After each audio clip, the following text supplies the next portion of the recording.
Attention on this channel. We've got an important message. All observations and opinions shared here are for educational purposes only. This content is intended for adults. Viewer discretion is advised. Be advised that any individuals mentioned are not intended to suggest involvement in any crime. Case by case, got the fire. Ha! Come on, Yo, you wanna talk about true crime? We start with the data flows. Digital footprints meet criminal defense, that's how this story goes. This channel's all about online evidence, the stuff they overlook. From live stream chats to deleted posts, it's all in the true crime book. My goal is to provide insight for the attorney in the darkest hour, to find the proof that can make a case or break a criminal's power. So whether you're a lawyer or a PI, we're diving deep in the mess, exposing misconduct and hidden truths to get to the very best leads. We break it down case by case on the trail of the facts. We show how digital evidence changes case outcomes. We on their tracks. No rumors, no gossip, just the evidence clear and concise. Shining a light on the shadows at any cost or price. What do we do? case by case. What's the motto? We're here for the victims, the ones who were left behind. We're here for the families, giving them peace of mind. We follow the paper trail, the digital footprints and the timelines. Connecting the dots, we're reading between the lines. We don't just talk theory, we show you how it works in practice. We're here to help you stay ahead of the curve, to get a new analysis. You think you're in charge, but we're here to find what matters most. We're giving a voice to the voiceless, like a digital ghost. Digital ghost, digital ghost. We break it down case by case on the trail of the facts. We show how digital evidence changes case outcomes. We on their tracks. No rumors, no gossip, just the evidence clear and concise. Shining a light on the shadows at any cost or price. What do we do? Case by case. What's the motto? From digital clues. The mystery, you wanna know the answers? We're dedicated to the chase. From the first look at the scene to the final resting place. We're here to find the answers, to give the victims their due. A true crime channel with a heart and a purpose too. We're here to build up, to expose the truth, and to shine a light on the darkest of deeds with all our might. We're here for the truth, we're here for the facts, and that's it. We don't chase the trends, we just chase the truth and never quit. We let the past speak for itself, we let the facts lay the ground. We're just here to be a voice, a tribute that is sound. Yeah, it's all for the truth. All for the truth. Ha! Come on, come on.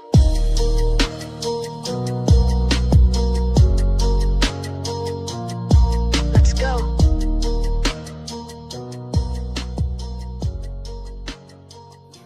Their thoughts for you, yeah. Won't kiss the ring. Yeah. Ha.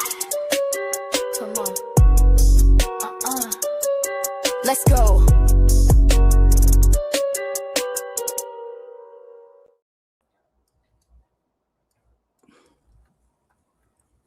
Hello, everybody. We're still waiting for Quester to click on the link that he was sent. Welcome to Case by Case. I'm Amy with Great Lakes Fungi. Oh, shoot. You brought me in. Sorry. I did. Right away, I brought you in. Was not expecting that. I was still in my world. Yeah. A little bit longer. So welcome to Case by Case. This is, what, episode, is it 37 or 38? We've been doing this for half a year, digging into the Delphi case, and we are now going to venture into Monticello. If you remember, last week's thumbnail said, "Welcome to Monticello."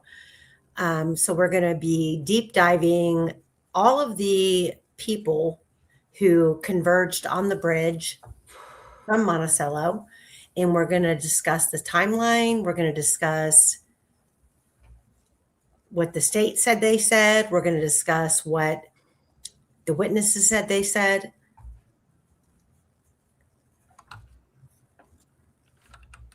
Yeah, fungi is, look, what I say, It's Laura, probably what I say, somebody in the chat just said, fungi sipping on a Capri Sun. Didn't I just say that you were You sipping did. on a Capri Sun? Now I'm gonna say that it's spiked. Just to go with that. It's I don't spiked. drink, but it's spiked. Let's just put it that way. It's spiked. Oh yeah, are we back to Mondays, Amy, or are we just back to whenever works for Amy? Don't blame me. Your I schedule. didn't say that. Who said that? Hold on. No, someone said, "Are we back to Mondays?"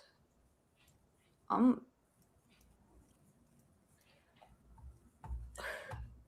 don't know. I don't know where this map is, Amy. So my apologies, but I'm gonna be useless right now. Okay, well, be useless. I will. I'm here. Hello. I'm here. Hello. Where the heck is Quester? Good God, that young man. Do you have the word of the day for him? I do have the word of the day for him, but you can't do it until the end. Okay.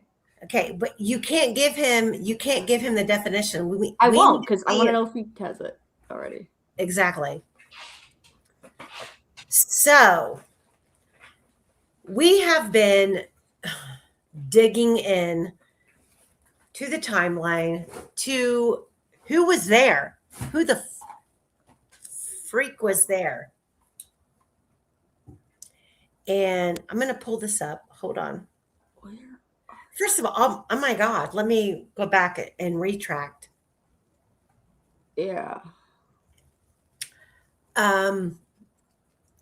What is this? Episode, I think it's episode 37 or 38. I can't remember. A number. It's a number. Yeah. We have been doing this for almost a year, and there were a lot of things that have come full board. Full board meaning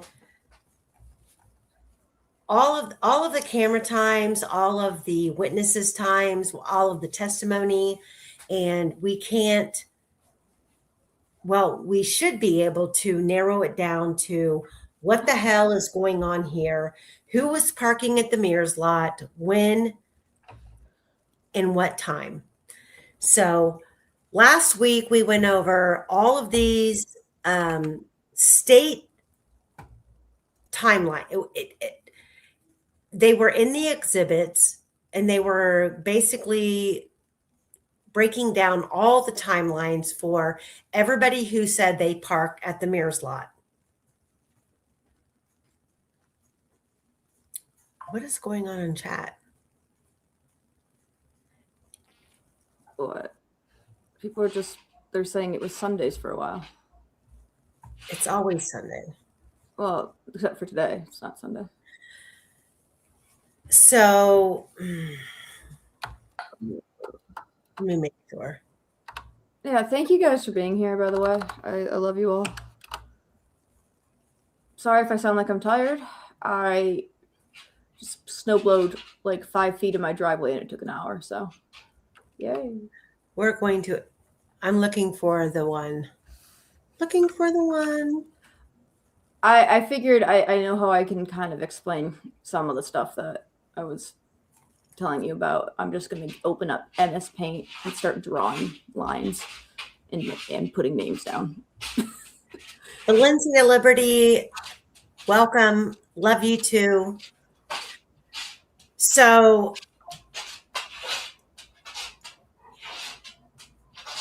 remove. So when we're talking about the timeline, and we're talking about who was where and when, and there are piecemeal pieces of exhibits, evidence, statements, and we have to decipher all of them. Some things make sense and most do not. And I want to talk about let me see if I got it even in here.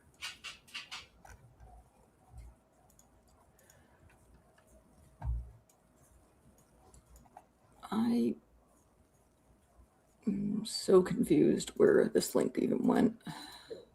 I'm still trying to pull these in. Yeah, this is still blowing my mind. I can't find this. We have Daniel Pearson, who claims when he arrived, he saw a white Subaru parked at the Mears lot and another vehicle. And the time frame that he puts in means if the white Subaru belonged to Derek German, that vehicle was there an hour beforehand.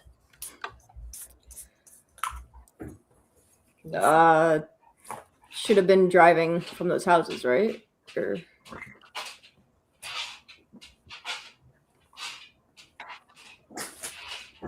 From which houses? Taking the picture. I'm sorry. Can you repeat what you said? I'm sorry. I need to remove my dog from this planet. I'll be right back. I'm so sorry. No, you're Tony, fine. I'm going to make you into a rug. I love you. Hello. Come on. This way.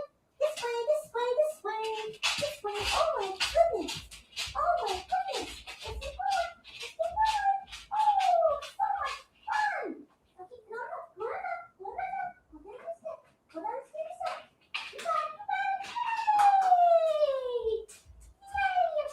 So, sorry, guys.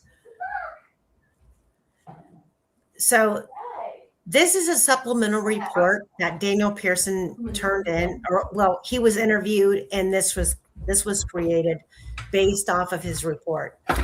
Mr. Pearson, are you back? I'm back. Sorry about that. So this is the supplemental report.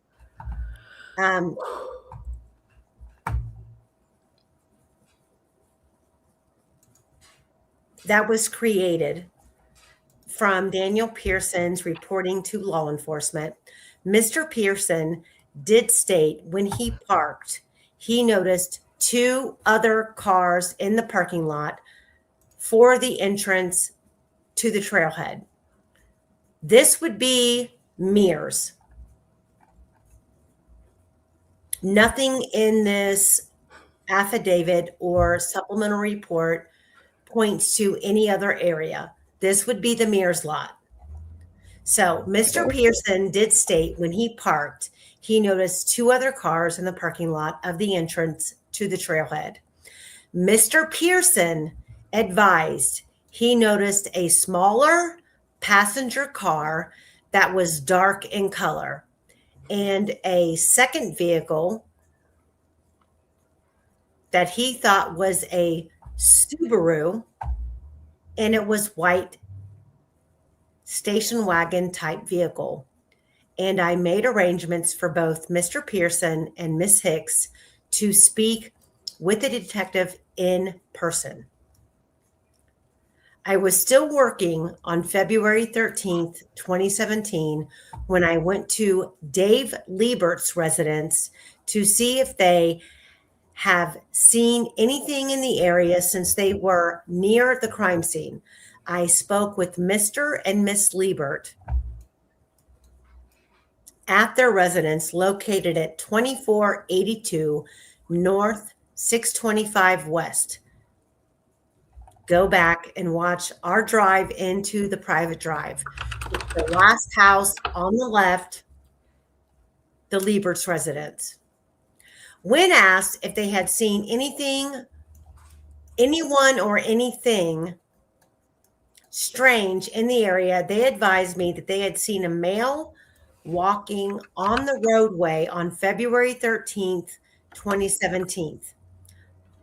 I was advised the male they seen was wearing tan colored pants on the roadway on February 13th, 2017.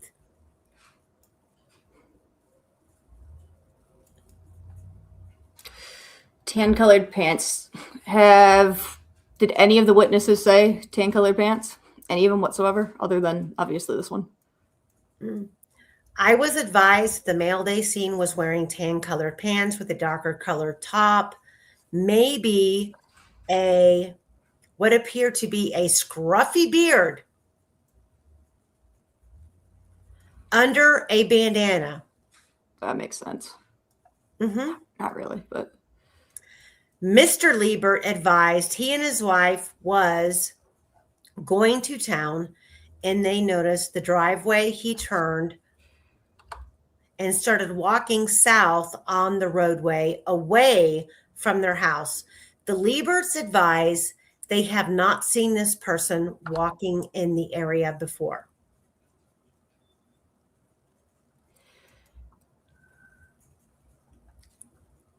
Hold on. You know, when I first read that, the going to town part, I completely interpreted it differently. I just want to...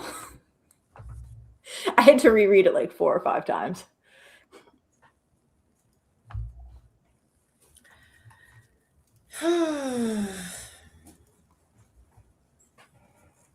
Okay. So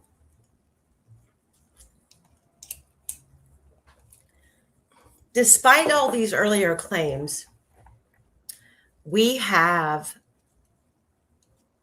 Orion tip reports. We have accusations made by Sheena Dillon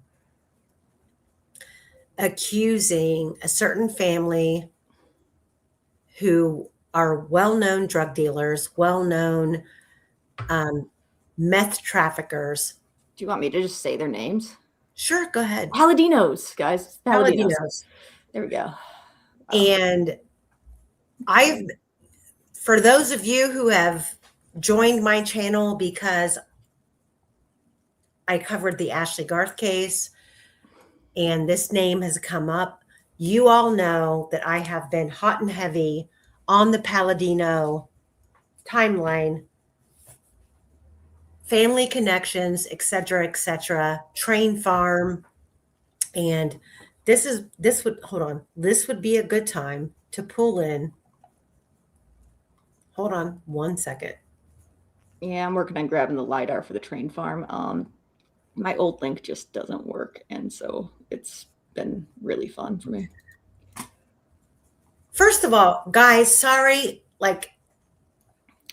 we blame Quester because he's not here. It's easier that. No, Quester's not here yet. He will be. So we can blame him. But no, I know that he has some family things going on where he's required to attend. So I don't fault him. Hold on 1 second. Yeah, there was more than just 2 more people at the bridge than originally told. There was more than that. Way more. Makes you wonder, huh?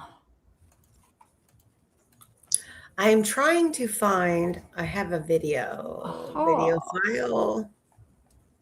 Hold on.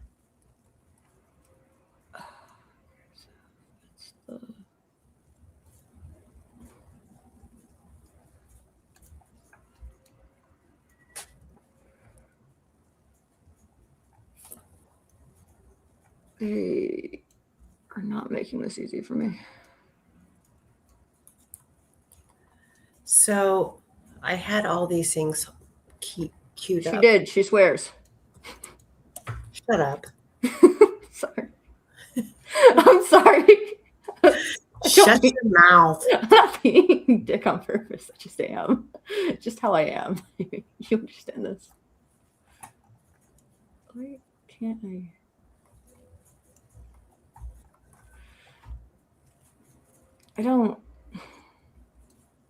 I do not enjoy. Okay, here it is. December 11th of 2023.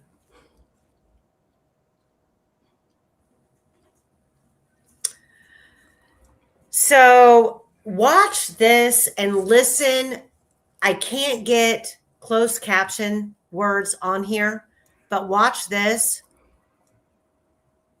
and listen for real. Hold on. Is that a threat? Yeah. I'm sorry, guys. I will behave. Yeah. No, maybe I won't. You know what? The train farm thing's gonna have to wait, Amy, because I can't. It cannot wait. I don't know where it is. You gonna wake up or not? You walk into the living room. Yeah, when you first walk in, there's use like my phone. two couches, one sitting this way, one this way. There's a lamp right in the middle of it. And on that lamp, there's like little skull things, and that scarf was there. Okay. Where did that scarf come from? My kids bought it for her. Right. Your kids bought it for you. I knew that. And what did you said something else? What did you say? She's wanting to, she knows that scarf is tied around the poor girl. But her kid bought it, she just doesn't want to come off that. Did you physically tie it around the girl? No, I didn't. Then stop covering for I 5 did minutes. not. Then stop covering for I her. didn't see anything. But you seen that scarf that your baby kids bought you that they fucking used. No, I just know that it's gone.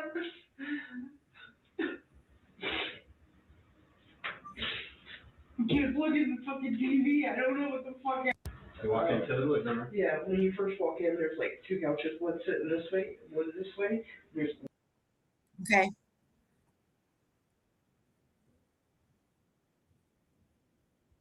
There's that, talking about the scarf. But we need to pull in the video of Jasmine describing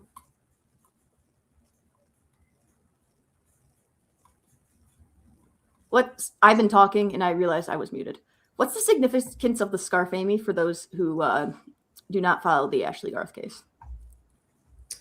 So there was a scarf that was tied around a lamp post. It was a standing lamp, and Ashley was left there for 12 hours, and she was sitting on the couch with her phone that didn't have any kind of access to dialing out. It was all based off of, I think it was called a Text Me app. But this scarf was laying there on the table where she was smoking and her drink was sitting.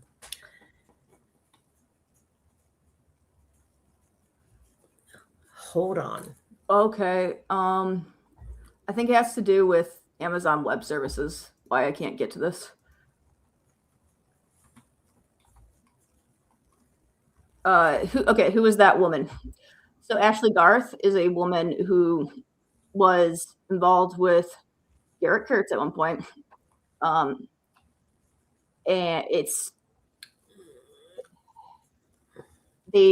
Garrett Kurtz murdered this woman named Nicole Bowen.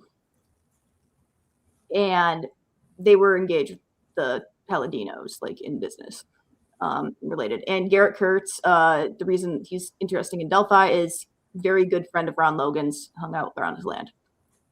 Now, Ashley Garth is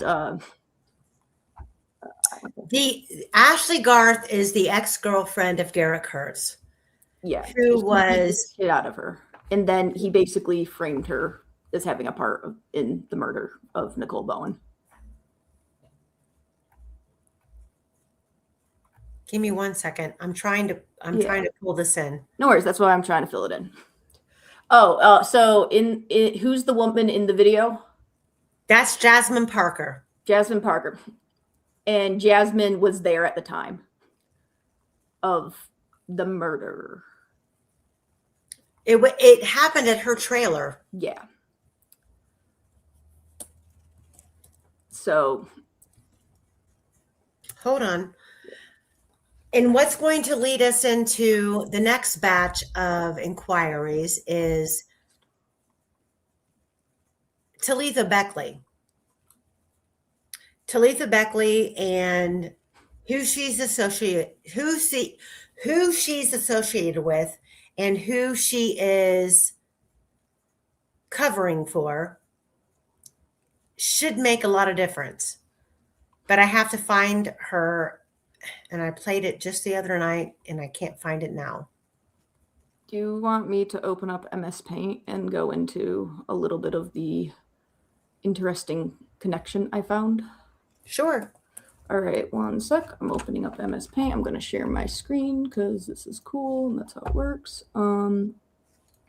Sharing screen. Welcome to the Fungi Fun Hour.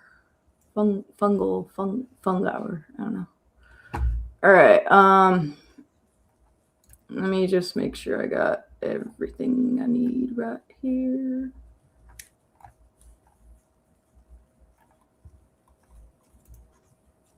Amy, would you open up or turn it on the thingy? The screen thingy, the screen share. There you go. Look, guys, MS Paint. Amazing. All right. So because this is kind of stuff I recently figured out. I don't have a beautiful little presentation for you ready. So we're just going to kind of have some fun here. So let's start with, we're going to start with Curtis Palladino. All right. This is the sort of the clean, quote unquote, clean guy of the family. He all the properties are in his name, that kind of thing. He has some sons. One of them's CJ. One of them's Jason. He has a brother named Mark who is currently in prison because his brother Mark is the one who kind of, he takes all the. So, well, just to clarify, Curtis, Big Curtis, I call him Big Curtis. Big Curtis is the dad. Mark is his brother. Mark has kids, but they are off the radar. Which is good for them because. Right. Yeah. Big Curtis has 2 sons, one being CJ, which is Curtis Jr., and the other one is Jason. Yeah. So here, I realize now my screen, I just making sure that you guys can read this. CJ, Jason, the sons. Curtis Palladino, Mark Palladino. These are their brothers. All right, got that? You know what? Actually, I'm going to open up that little diagram that I had too. Go ahead. Because that already has some of the stuff in it. If I can find it. No, that's not it. It's always a saga to see what all tabs I still have open here. It's amazing. Wait, there it is. Yes, there you go. Oh, hello. Welcome to the mind map. All right. So yes, it's a little bit much right now, guys. This is Curtis Palladino. Yeah. All right. Mark. So I'm working on this just so I can have everyone see who's connected with who. This is kind of been a labor of love for me. I've enjoyed it.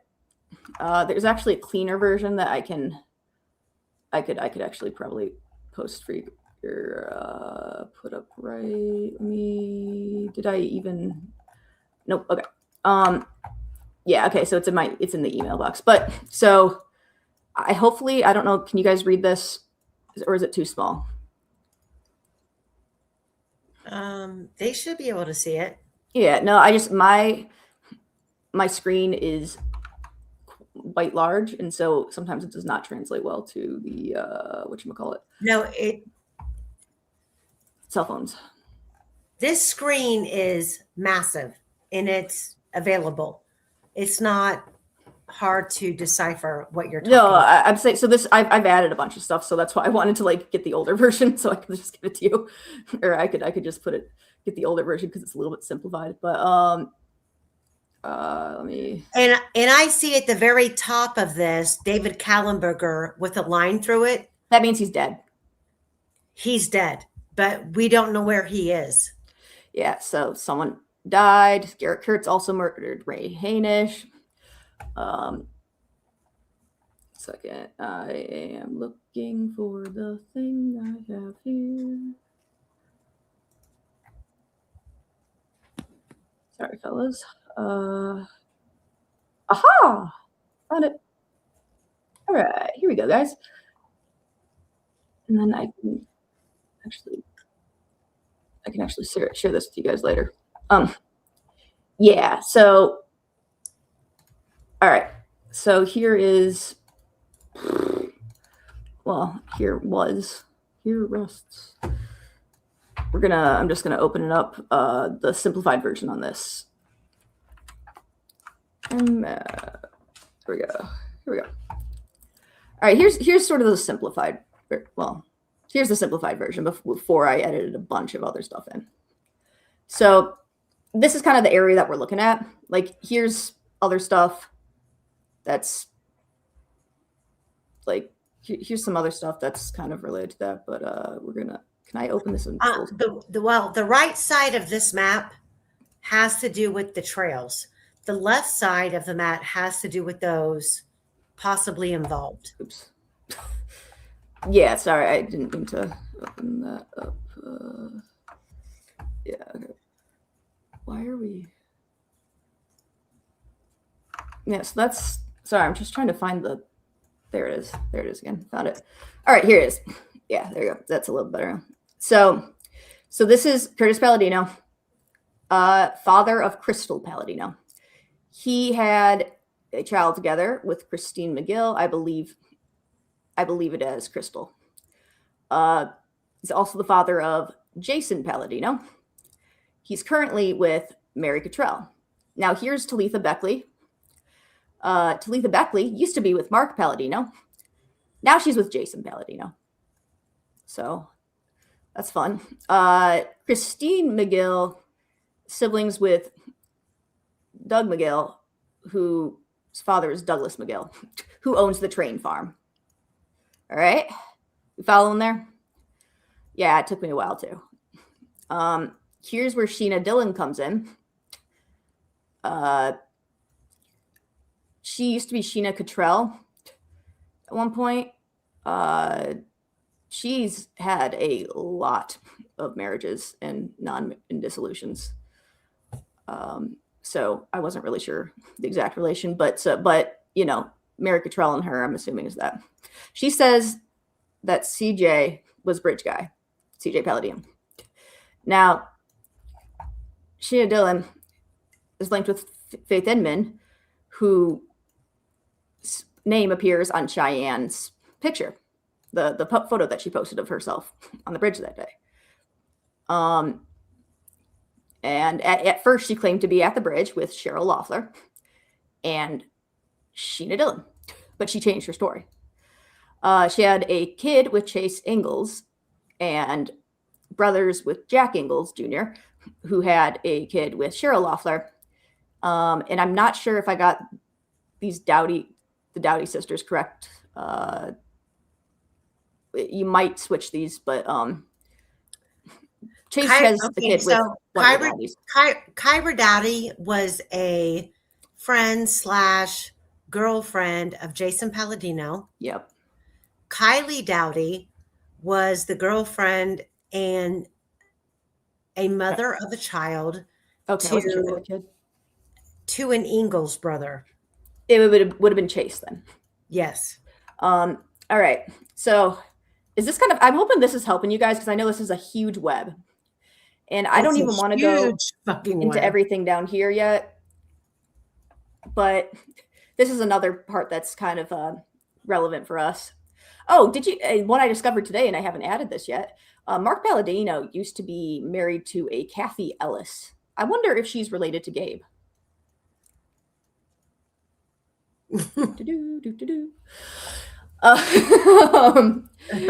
Yeah, and so Mark Palladino, Rod Logan, they frequented bars together, according to our sources.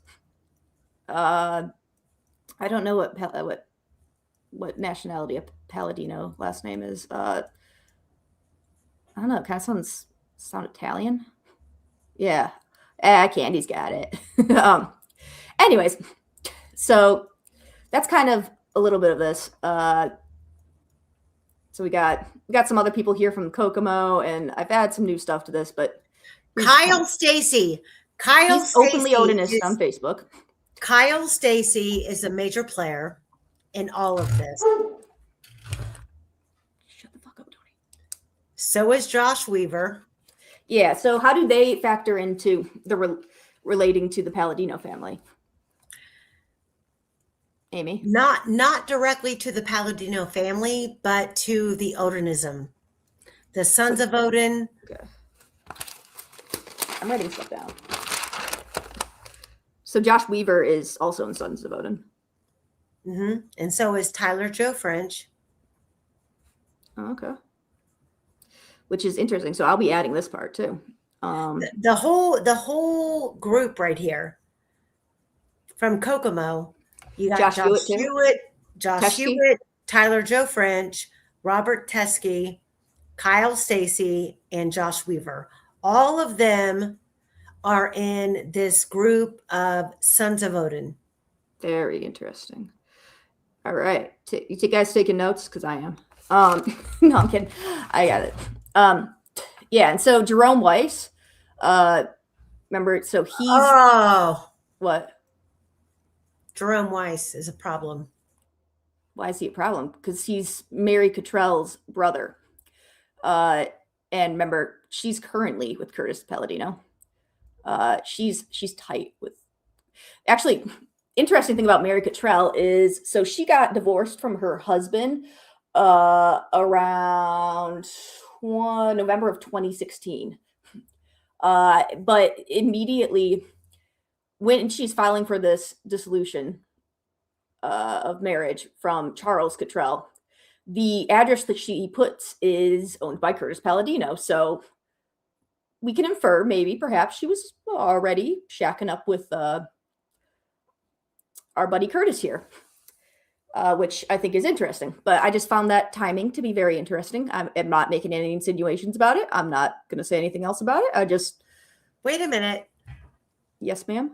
I'm going to say something about it. Uh-oh, Amy. Her ex-husband, Charles, was in a freak car accident and was killed.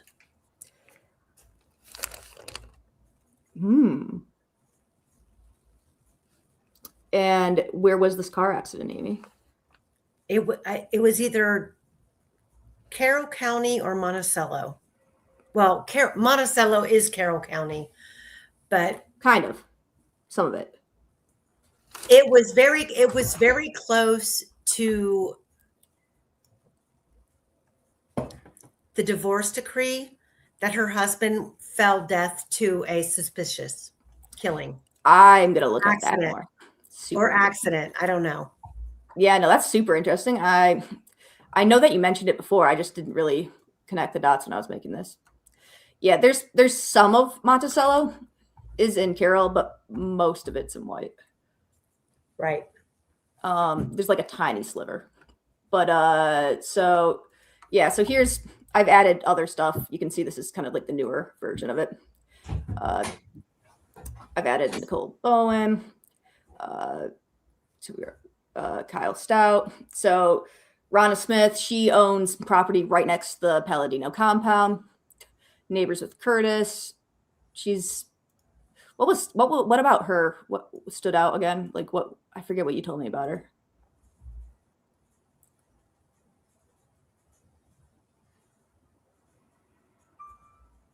Rhonda Smith or Stout.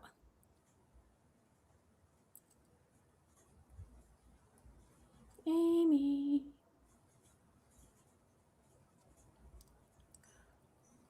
So the black outline borders just means that someone is currently incarcerated.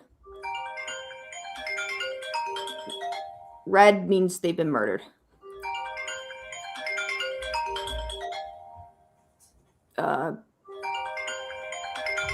Amy, you okay? I think she went away from the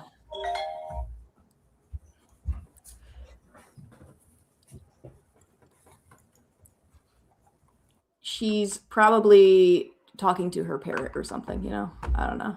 No, I'm here. Okay. Amy, so what was the significance of Rhonda Stout / Smith? Okay, so Rhonda Stout herself is not significant. She lives next to the compound, though. She lives down the road. Yeah, I'll get a picture of that. She has an enormous property with the Okay. farm, and it appears a big barn. Yeah, I'm gonna share it on my screen in a sec. Hold on, let me pull it up. No, I got it. I'm going to Google Earth it, girl. No. Stealing my thunder.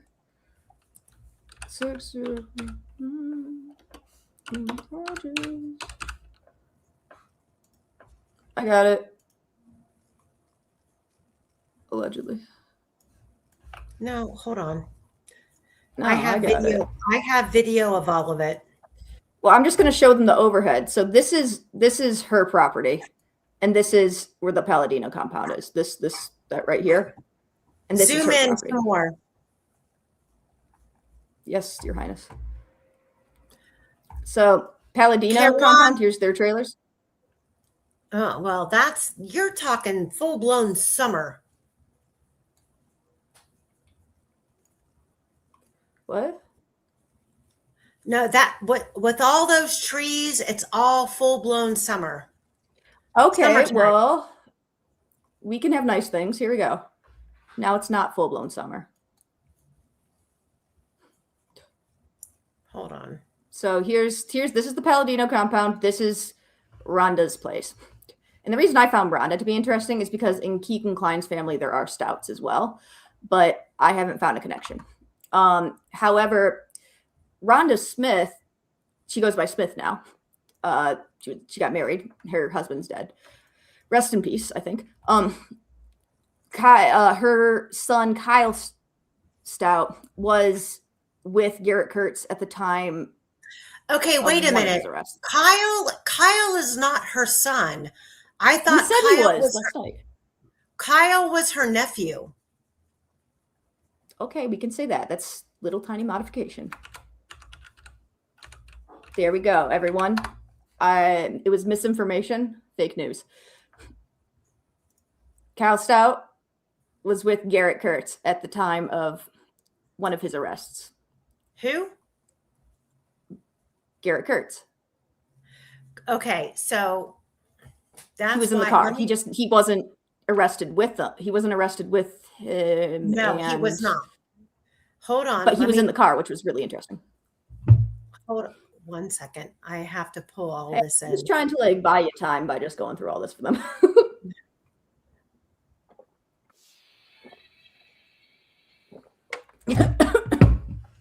What is happening? So here, hold on a second. Hold on. Sorry. Let me pull it in. Guys, look. Sorry, I sneeze. Don't sneeze. So this week,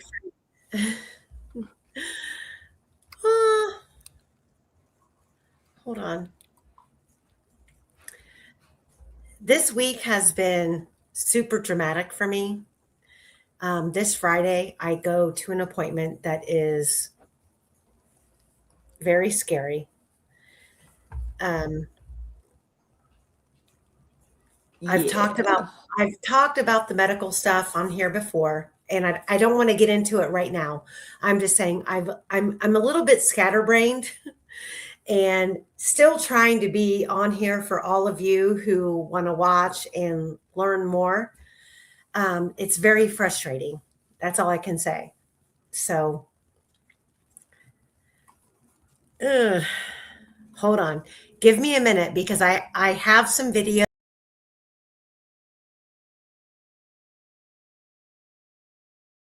Welcome to the Great Lakes Fungi Show. We're apparently going to give Amy a minute. I cannot share my screen because she has not enabled me to share my screen. However, looks like there's 3 people in here. Quester might be in here. Sorry.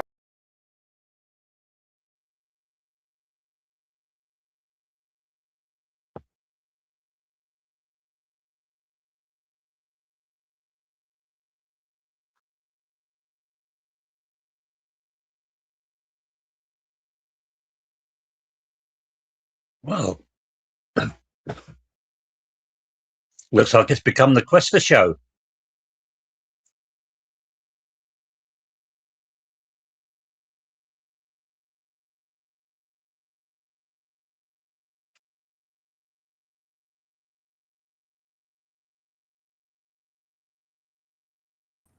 There we go. All three of us are yeah, here. we're back. There we go. From the Quester show.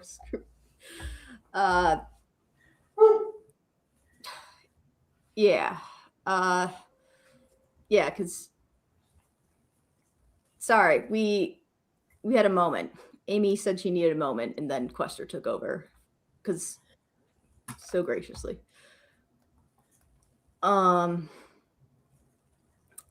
Where were we?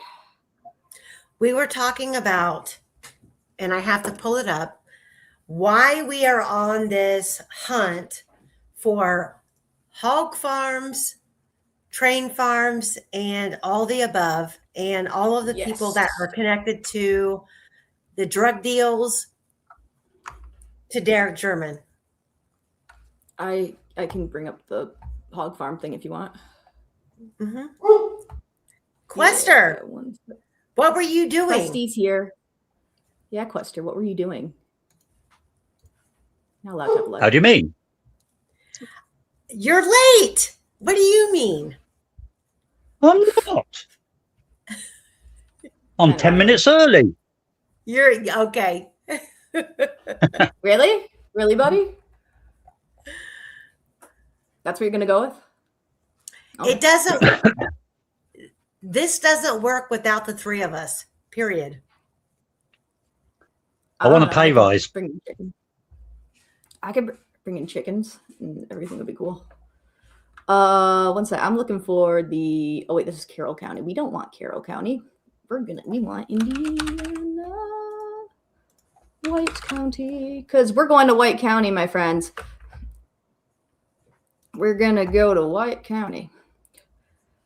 Yeah. Thoughts and prayers. To. I don't know why I said that. Okay. Here we go. Here we go. So don't get me started on the solar farms, Amy. I'm going to resist it. I will go into a whole spiel. What? No, I want to talk about the solar farms. I will go into a whole spiel about how much I hate the fact that these are solar farms and that they're here. Okay, it's the solar farms are not our problem. The problem is the changing of property and the solar farms and what the proceeds are. Let's talk about the train farm. Let's go there. Yeah, I'm sorry. I don't. So I think the issue is Amazon Web Services or something is still because they did a bunch of vibe coding, and which means that they basically used AI to code because everyone's lazy now, and they broke something. So that's why I can't use that LiDAR thing because it was hosted by Amazon Web Services. Fun fact. Yeah. So here's you can't access the LiDAR maps for the train farm. I can, but I don't know how to navigate the other version of it. I've been trying to. So this is a train farm, guys. The train farm has so let's back up. The train farm, if you are owned by Doug just McGill. now coming in, the train farm is a property owned by a person named Doug McGill, whose daughter was married to a Palladino, and there are train cars on his property that are associated with the Monon High Bridge Trail. What do you call it? Railway? Yeah, the railway. Railway. The railway that traveled across the Monon High Bridge, that traveled through Delphi. Some of those train cars are now on this property. Some of them are connected and make a whole complete like trailway. Others are underground, and it's the way that the information came to me was it's a property where people are taken and let loose on this property and are made to feel inferior to what's going on. that's why this property came on my radar. There are several people who have been there who are like, yeah, I went there with Jason Palladino, and he showed me the entryway to this property and then disappeared. And I was left on my own to figure out, it's like a maze, basically. That's how this property came on my radar. I don't have any other information besides the fact that this place is a scary place. I got some info. So okay. Drop it. So one, there was no railroad that was here originally. This train was moved here. It has been here since like the 80s. This car has been here since like the 80s. I'm sorry, that's my dog in the background. She's disgruntled. Oh well. And so this is like a grain depot type thing. I thought this might have been like an old type train stage because it really looks like it, but I have not been able to find any abandoned tracks. So it's just interesting to me. Is that a pool or not a pool or a trampoline? That's interesting. But either way, this has always been listed as Doug McGill's address. Now I have some LiDAR, which was really cool. I do have historic aerial imagery. I just don't know if I can use it because I currently have a network ad blocker on, which means I can't just disable it on a browser. It's always on. But I just found this to be quite interesting because it sounds like Doug McGill, the senior Doug McGill, not his son, Doug McGill. From reading a bunch of forums, it sounds like he was very much into trains and he was very much involved with moving a lot of these old Monin train cars to different locations, which is kind of cool. But train people are complete geeks, and I'm not saying that in a bad way. I'm saying that in the best way possible. And they literally will track every single train car and try to figure out where it is, because I love them for that. They're amazing people. A very special type of, autism. Anyways, thought this was interesting. I had some historical imagery of this that I would like to share if I can. Well, I will be able to get it. Got some big power lines here. So we were kind of looking at, places around it. And so he owns a lot of these solar arrays here. Yeah, I've been looking at ground disturbances, but Tony, I will make you into a rug. I love you. Anyway, so I found there was a really interesting one. I'm looking for that one that said it was McGill Fleck. This is actually a really interesting. I was reading about it last night. So apparently, when the former owner died, Howard Fleck, there was a big dispute. Tony? There was a large dispute between for his estate, basically, and McGill contested it quite a bit. And I don't know the details 100%, but I just found that to be really, really interesting.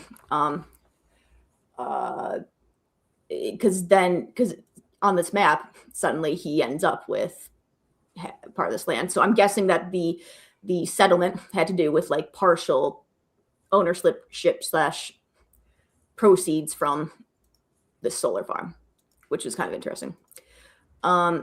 So, and we were looking for pig farms, and so one thing you got to know is these White and Carroll County are basically the two largest pork producers in Indiana. So we got a lot of them. So you got Schroeder over here, and Schroeder also owns some of these solar panels. So these solar panels are passive income for Doug McGill and anyone else who owns these.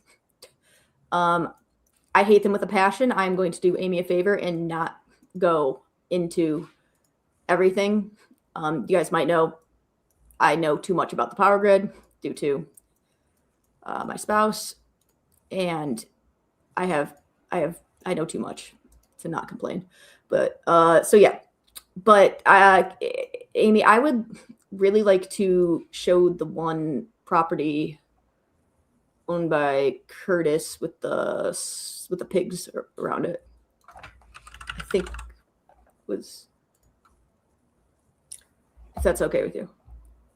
Yeah. Because I'm just 2 years ago, when we encroached on this whole concept of Talitha Beckley spilling the beans, which I called her the Black Widow of the Palladino family, because she would do anything and everything to appease them, including her last arrest, which was in Pulaski County with Mark Palladino. And she was let out on bond. However, she had what they call precursors, or anhydrous ammonia or whatever. She had a whole lot of charges, but the whole family is intertwined with a lot of properties, and they're purchasing, they're buying, they're trading, they're selling, and we can't figure out who is at the core of it. Does that make sense, Fungi? Yeah, I think it's more of like a network thing. All right. Okay. So here's the property that I want to talk about. This is a property that's train farms. What? And when we talk about the train farm, we call it the train farm because it's surrounded by farm. Doug McGillis is Doug McGillis is the father. No, not McGillis. McGill. I want to say McGillis. I don't know why. I know. I don't want people to get it wrong. Yeah. Here it is. Doug McGill is the father of Curtis Palladino's ex-wife. And he owns a lot of property. The train farm is a property out off of 100 in White County, where he has train cars. Some of them are connected, as in a whole railroad type synopsis. Others are train cars by themselves. Some are buried underground. Some are connected. And it's a whole plethora of like if you were going to go to a historic site, this would be a place, except for the fact that no one is welcome there. And multiple Palladino family members have been allegedly moved out there to hide out from law enforcement. Sorry, I lost where this one was, so I'm just gonna go back to it. It's important that I would use Google Map Earth, but this is going to be a lot more useful. So here's where one of Big Curtis's properties are, and down all the way over here, under Reynolds, all the way somewhere right here. This is the train farm. So I just want you guys to kind of get a feel for where each of these properties are. So this is on the other side of the river. You have to zoom in on the train farm for them to understand what it looks like. I already have. And then we can go out to the solar farms. I did earlier. Okay. That's when I was talking about it. Oh, you want? Well, I mean, we just went out to the solar farm, so we're good with that. So now I'm going to go out to this other property that Big Curtis owns, and there were a lot of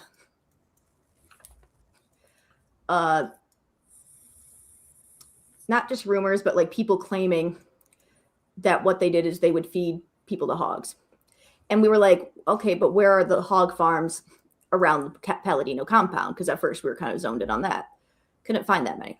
But if we go to this property here, we have, oh, there's Smolok swine.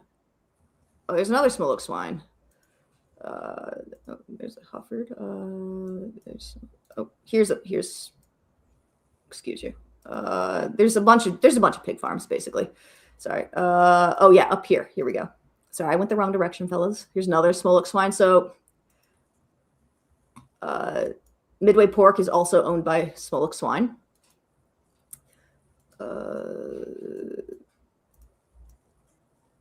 Basically, there's a bunch of swine farms in this general area. And they have at least like a couple thousand pigs each. I looked up the records. You can find them. It's interesting. Is that like a, look at that. It's like a radar. That's fun. Oh, sorry. But so we found that to be interesting. So I was looking into the Smolaks, and now I'm not accusing them of anything. I don't think that they're involved in anything. But I was just looking at some of the other property that they own. And one of the interesting ones was, so they own all this property, and they bought, but the Wells family bought this property from them sometime within the around 2012 or whatever. They bought a property from, or maybe it was the other way around. Either way, they're involved with this Wells family, which was interesting. So I'm just basically, one thing we did notice. Why is this? They want someone. Karen wants context. The context of this is they said that they feed bodies to pigs, and we were trying to figure out maybe where those farms were.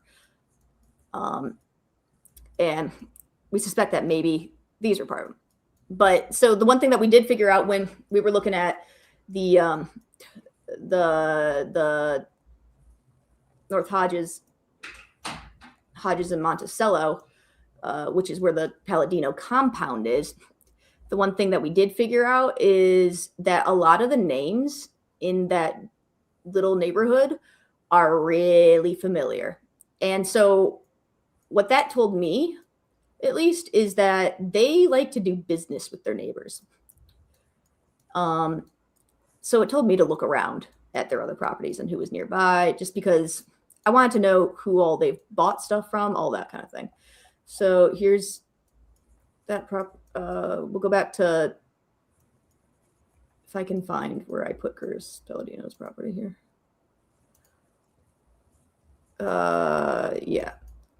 Amy, do you have anything else? Because then we can get into, so I'm still looking into this stuff, but if you guys have any information about activity around these farms, it'd be interesting now. Oh, I wanted to also maybe open Google Earth to see if we had any overlay with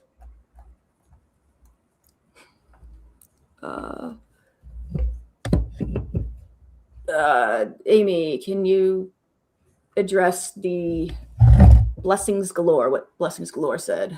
Who is Mary? Marie. I'm looking for that comment. I don't see it. Do you have live chat, not top chat? I'm looking. So if you're talking about Mary, are you talking about Mary Cottrell? No, it's just like Marie. She said, I see these YouTubers still haven't had my dear friend Marie on as a guest. Well, get us in touch with your dear friend. Yeah, I don't know who that is.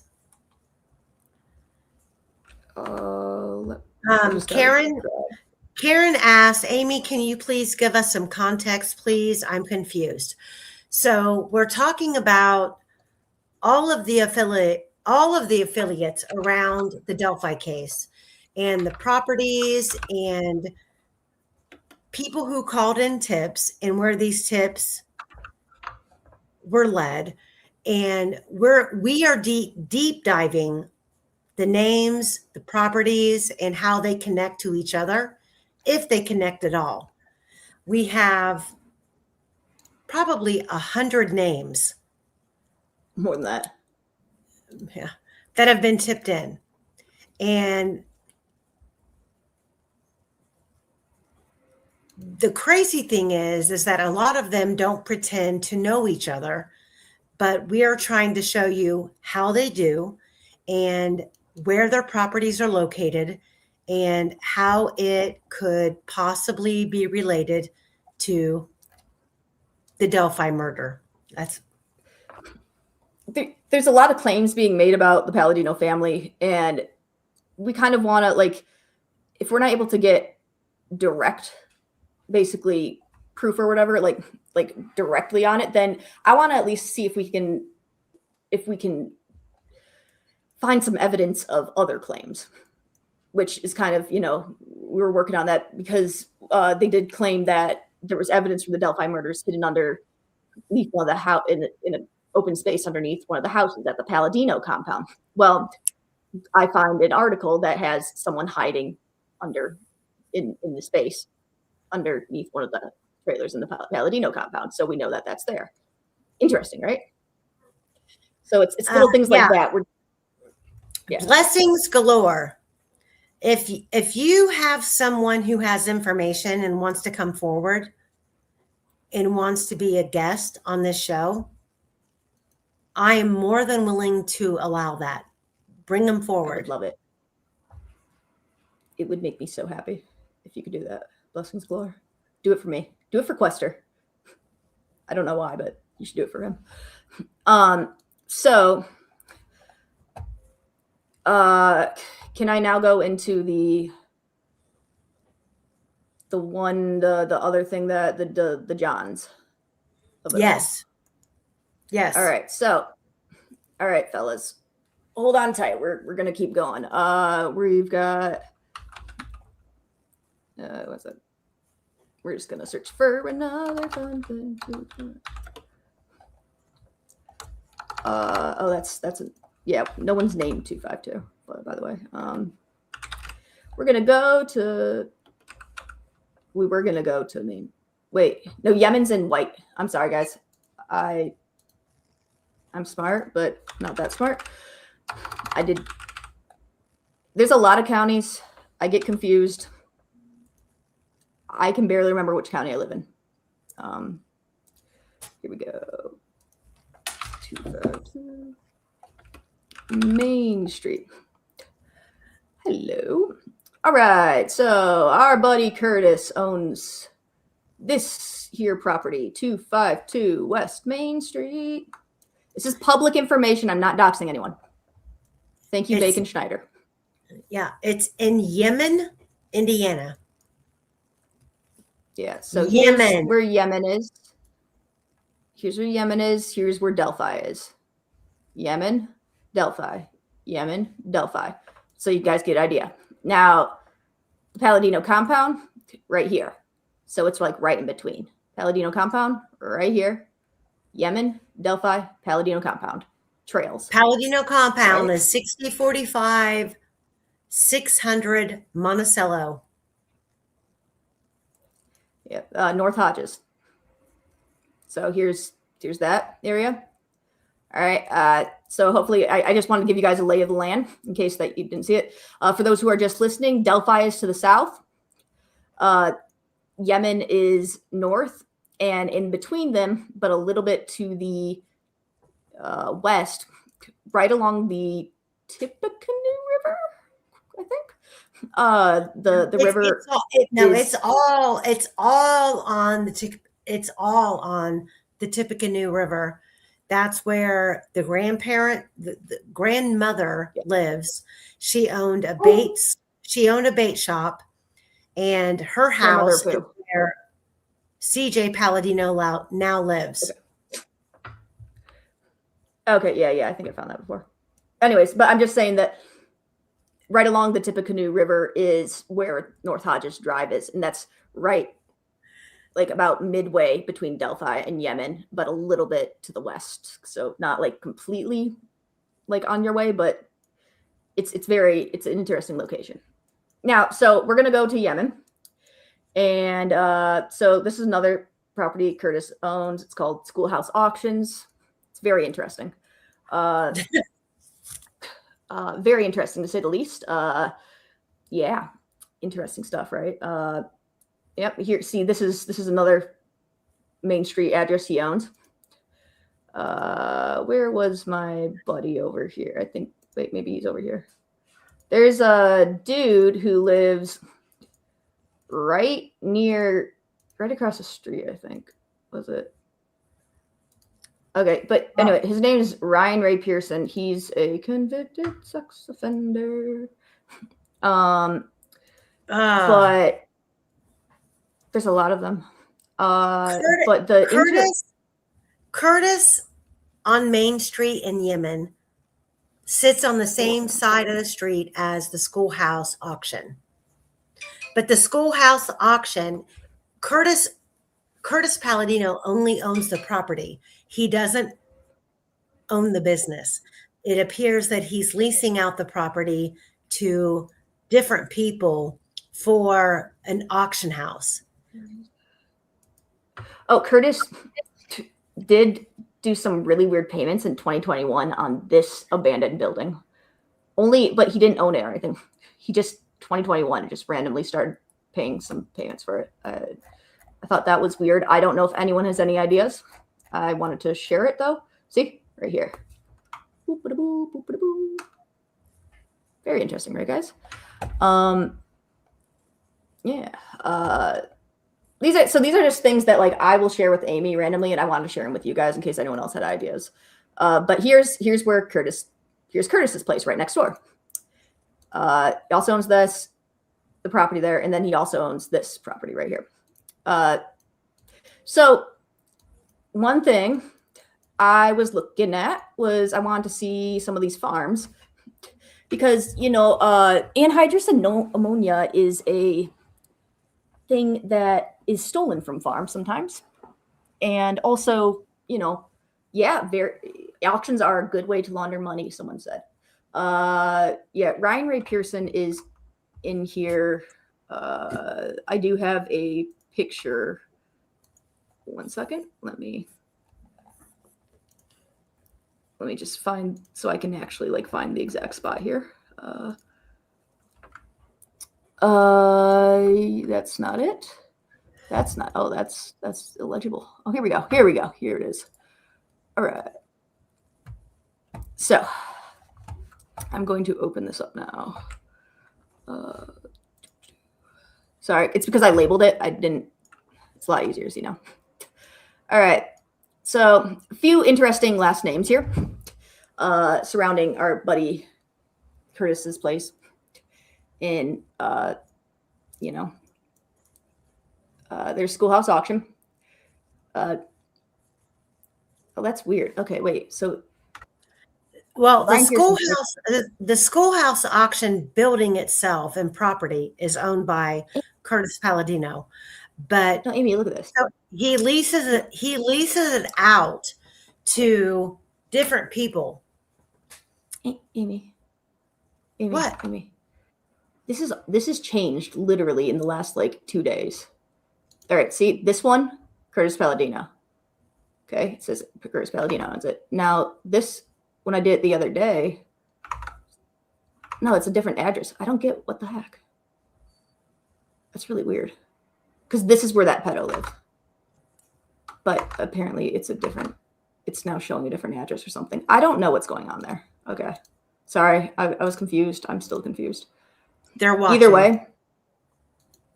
Oh, no, it's a completely different address. I'm just very confused. Either way. Huddleston, found that to be a really interesting last name. Have not looked deeper into that. If you recall, Brad Holder's ex-wife, her family was victim of what we believe, allegedly an arson. Basically, children died in it, and it was very sus. There's a Kokomo pedo with the same surname. I don't know if Connie's related, so don't come at Connie, guys. But yeah, there's some interesting stuff. But here we go. This is where it gets interesting. And now we're going to go down to here. This is where it gets really interesting. All right. Who do we have here? Oh, that's a cool last name. All right, Johns. This is a farm that's nearby because, they, that's what I was looking at because, anhydrous ammonia, sometimes they take it from farms. I don't know. I'm not saying that they did here, but I found this name to be interesting. So I'm just kind of looking a little bit more. Oh, this Pancake. Now, how could I ever forget that last name? Pancake. Guys, I would never forget Pancake. If we look at my arrest list,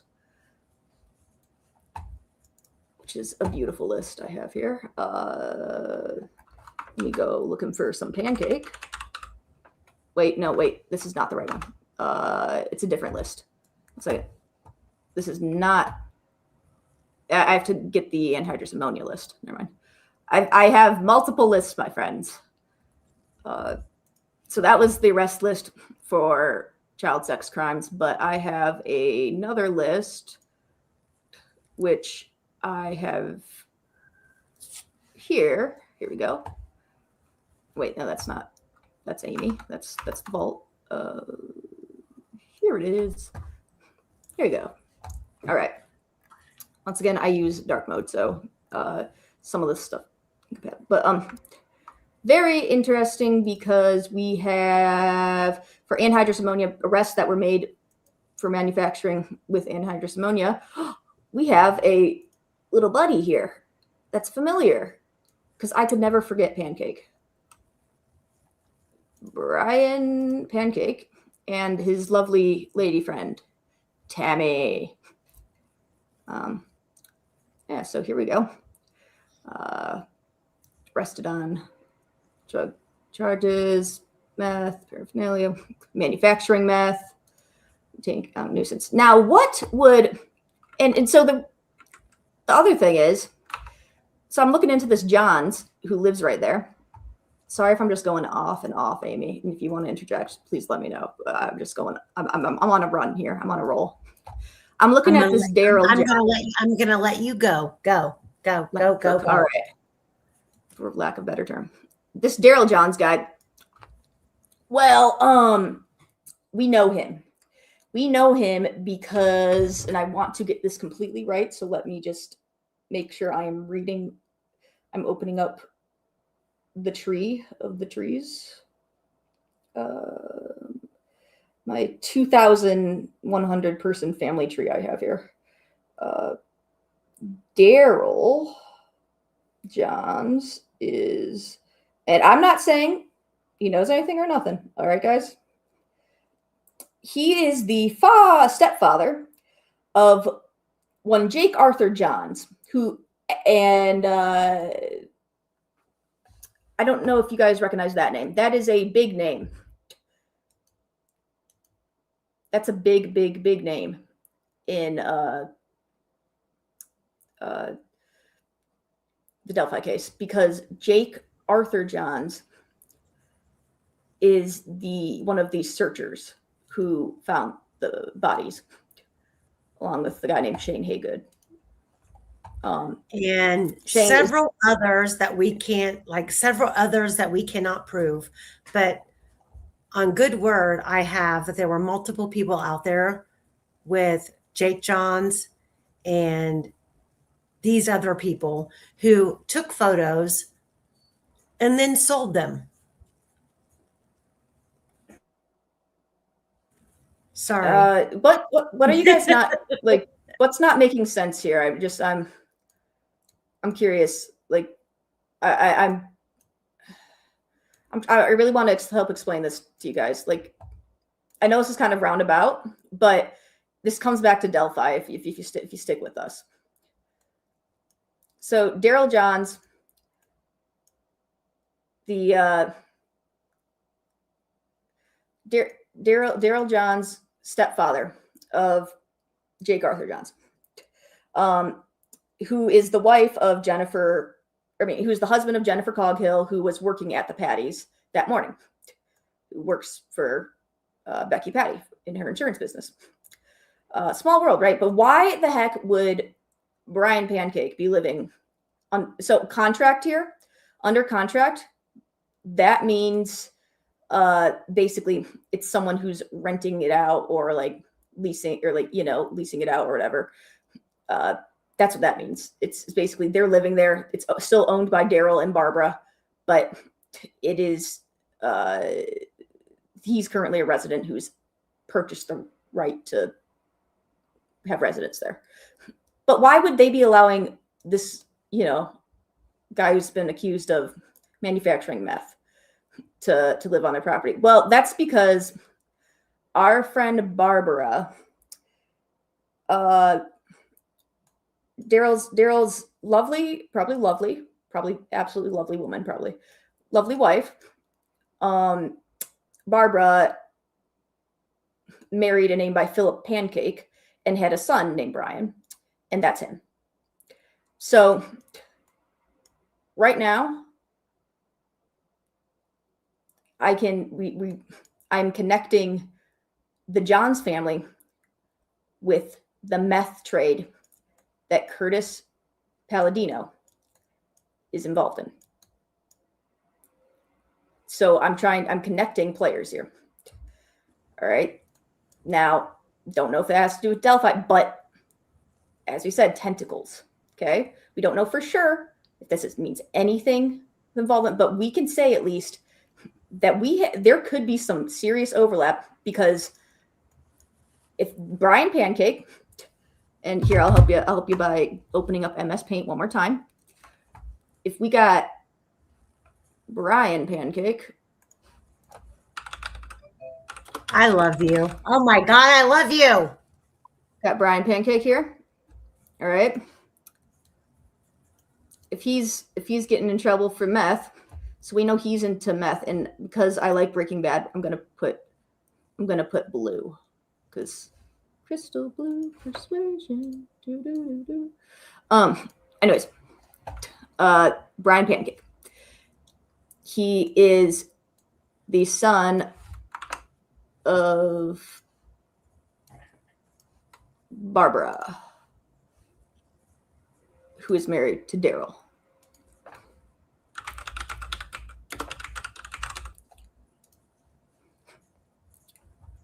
Oh my God, Mr. Pancake was a juror in the Jennifer Barnes case. Shut the up. So Jennifer Barnes, she's on this. She's over here. She has been convicted of murder, and hopefully everything is okay there. She has been convicted of murder, and her kids are, one claimed to be at the trails at one point. It was one of the two women who heard screams in the middle of the night that were never looked into. And her mom the other one is her mom Jennifer Dean? Jennifer Barnes Dean. Yep. Yeah. Boom. Jennifer Barnes Dean, convicted of murder. Yeah, so that's interesting. So they're saying that Mr. Pancake, I'm sorry, I can't stop laughing whenever I say that. Mr. Pancake was a juror in that case, which is interesting. I mean, yeah, it's all local, but still. So anyways, Barbara Pancake. Barbara here marries Daryl Johns. Okay. Daryl Johns, stepfather of Jake Johns, who helped find the bodies. All right. Hopefully this is helping you guys. All right. So now but the big thing is we've been able, through Daryl, we are able to connect Jake Johns to have some overlap at least. So like with sort of this world that the Palladinos are in. And I'm not saying Jake Johns did anything. I'm not saying that. I'm saying that when you have family members who are, let's say this is one circle, because Brian Pancake was involved in meth, he's in that circle. He's in the meth circle here. And then we have the Delphi. Wait a minute. Slide the red circle to the right a little bit. The first one, the big one. Slide it to the right, to the right, to the right, to the right, to the right. But we don't want to have Barbara in it. You know, right there. Up. Go back up. What do you want me to? Girl, slide. I don't even know what you're asking for. Right there. Stop.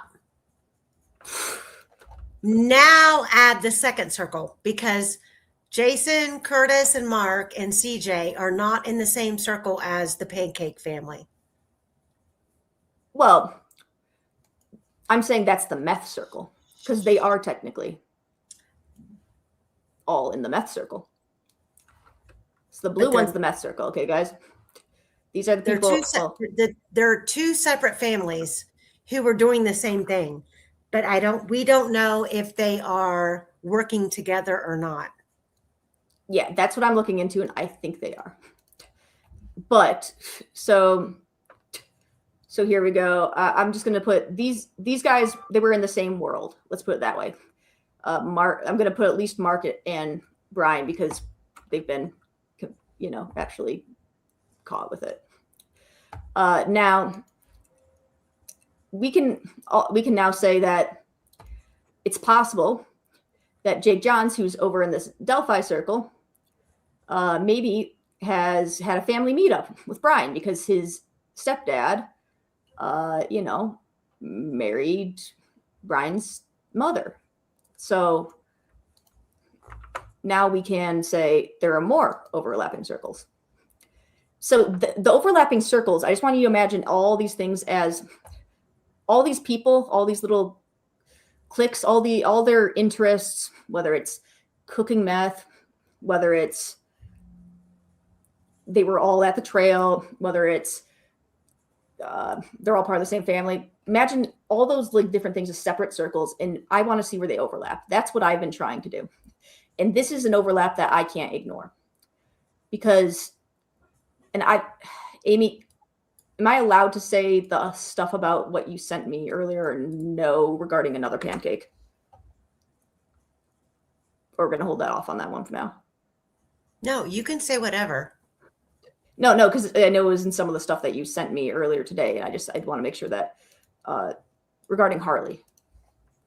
Oh, no. Go ahead. Okay. So we know that Harley Pancake was one of the girls who introduced some people to the Anthony Shots account. And Harley Pancake, still follow me here, guys, let me just open up my family tree because I want to make sure I get this completely correct. I'm not giving you any bad information here. Oh my God, I just found another connection. Sorry, I'll go into it right after this. No, I've just connected another really big family. So Barbara with Philip Pancake, before she was married to Daryl, she was married to a guy named Philip, and they had some kids. One's named Chad Pancake, another name's Neil Pancake. Well, and then Chad Pancake, who died in 2012, has a daughter named Harley Pancake, and Harley Pancake was apparently introducing people to the Anthony Shots account. Don't know why. Don't have any more information than that. But that's a big freaking deal, guys. All right? Because that account was bad news. And she claimed that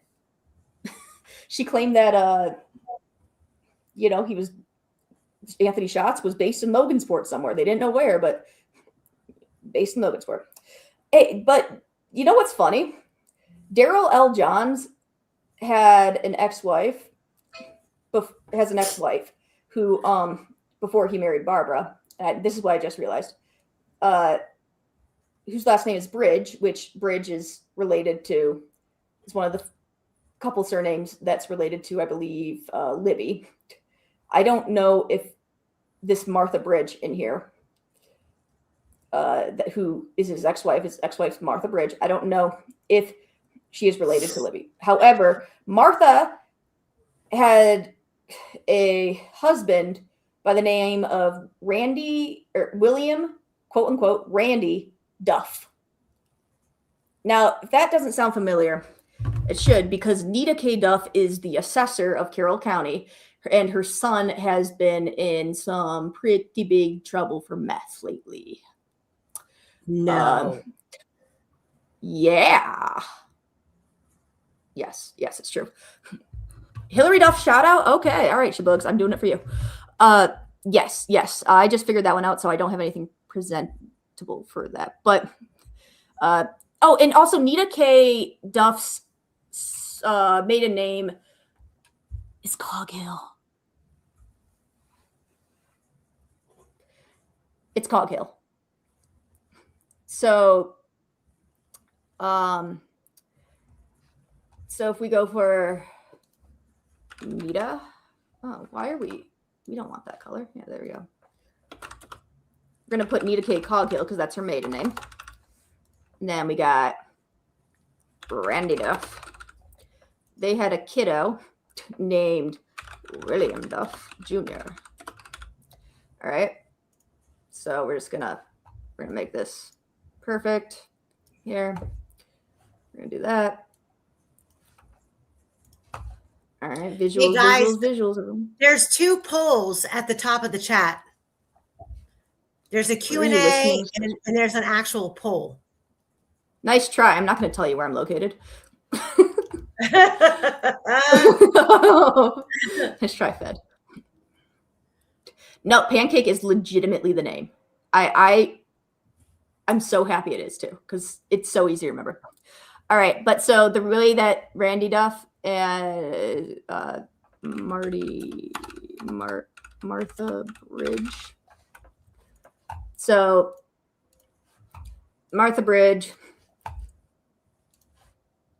used to be married to Daryl and used to be married to Randy. So we're connecting these guys again.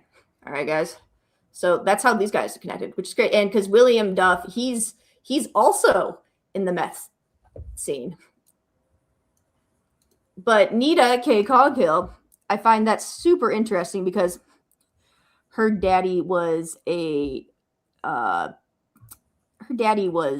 law enforcement. And so let me just say this, that we have no proof on the poll in comments. 54% say they believe this is drug related and family revenge related.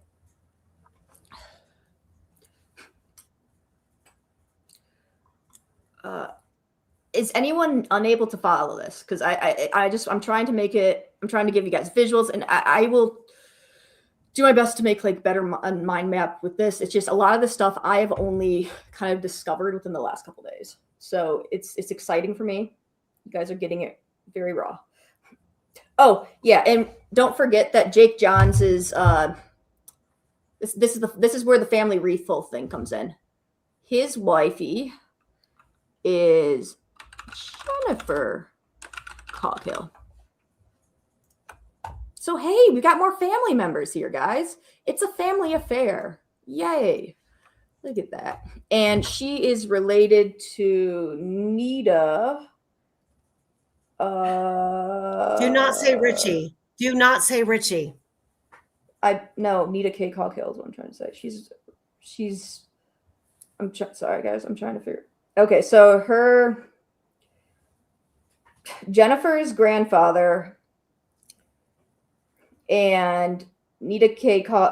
Duff's dad were brothers. So what does that mean? Uncle?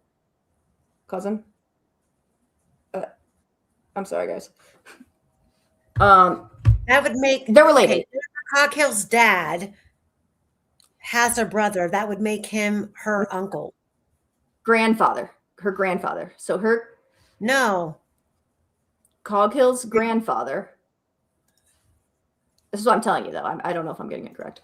Okay, is it Coghill's dad Or No, Coghill's grandfather. Okay, that's And different. Nita Duff's dad. Brothers. So they're kind of related too. Or they're related too. So like they're seeing each other at family reunions as well, guys. So I'm just saying these are opportunities. I'm not saying that they're all marrying for the sake of let's create a meth empire. I am absolutely not saying that. That is not at all what I think. I'm saying that when people have overlapping interests or communities,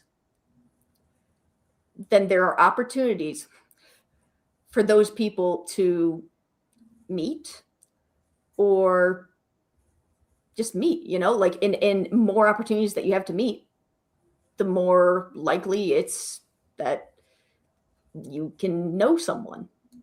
You get, you know, so I mean, it's just little shit like that. Hopefully that Okay, makes sense, guys. so break down, because I know that we've gone through this and back and forth through email and the timeline and the names. So break down the Palladino and the Johns relationship. Can you do that? Yes. So we're gonna use this because this is what I have to do. Jake Johns is a big name. The Palladino, the Palladino name has been kept out of the forefront on all levels, other than I believe this channel. No one else is talking about the Palladinos. Yeah, there's not that much on them. Is part of the issue. Mm-hmm. So, all right. So here we're just gonna go over it real quick because MS Paint's beautiful, and we're just gonna pretend that this is Barbara. Barbara. You just wrote over someone else's name. No, that's Barbara. See, I just wanted to rename. Okay. Like that. All right. We got the Palladinos. Palladinos are in this happy little murder circle over here. Okay, guys. This is a summary. Then we got people who make meth. We got Brian Pancake. We got William H. Duff. We got Mark Palladino. All right. And then we've got Brian Pancake's mother married Daryl Johns, who is Jake Johns's father. So stepbrothers now. They're stepbrothers. All right. I love that movie. It's a great movie. Everyone see it. Stepbrothers right here. There we go. We're just going to. Jennifer Coghill is married to Jake Johns. All right. So that's another Coghill. Drop that green oval down a little bit. She hates me. She hates me, guys. Yeah. Incorporate Jennifer and Jake. All right. There we go. There you go. All right. All right, guys. So then we have Daryl Johns. He used to have a wife named Martha Bridge. Martha Bridge also, I don't know, she might, Randy Duff's dead, so we could say she used to be married to Randy Duff at a different time as well. So they have this woman in common. But Randy Duff's wife for a long time before they got divorced was Nita. And Nita Coghill is her maiden name, but she goes by Nita K. Duff. She is the assessor for Carroll County. She is a pretty big name in Carroll County as far as she's got some, sway, I think, just because, she's the assessor. And so she's related to Jake John's wife, Jennifer Coghill. All right. So what we are doing here is we're just saying that everyone's kind of intertwined. Okay. That's my whole point here. Everyone's intertwined, and you know what? We can say this is just a symptom of everyone living in a small rural area. I'm not going to say that because I've lived in small rural areas and they don't have this level of overlap, like this level. It's not this prominent. Like I've lived in a place with literally 1/3 of the population of Delphi in the entire county did not have this overlap. And everyone was Finnish, so everyone probably had the same last name. And we haven't even gotten into the properties, the property exchanges, the property sales. The McClellan family is everywhere.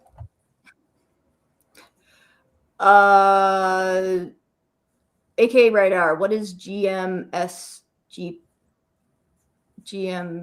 grandpa, but who's GM? Okay, so AKA, so Radar is a local. She has real valuable information. So isn't Brumbaugh? I just want to know who GM is. GM's grandpa. I'm trying to figure out who GM is because there's a bunch of people. I have a Brumbaugh tree though. Radar, who is GM? It says GM's G-Paw. So who is GM? Yeah. I'm trying to think.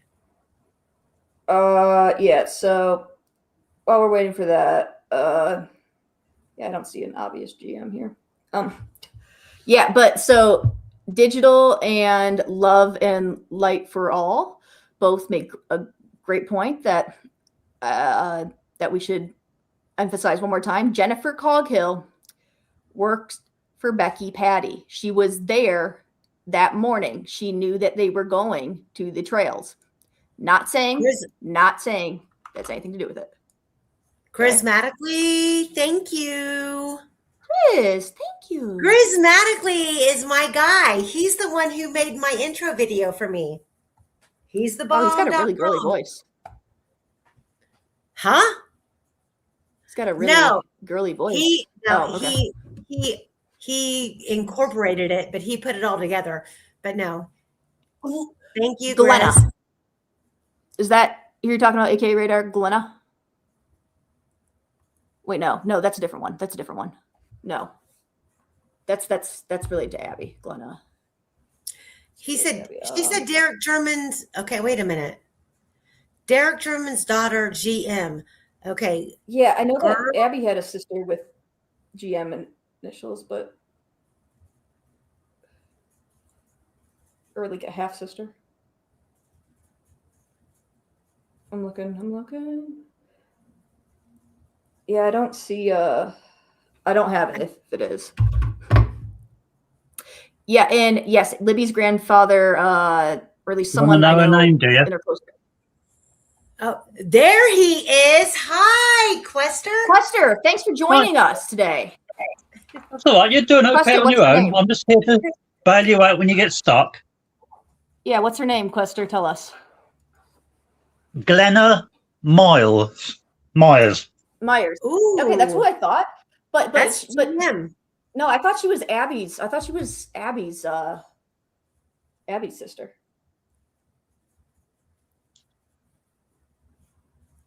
Because I've been looking at that. Abby doesn't have a sister. Someone had a sister that I was just looking at.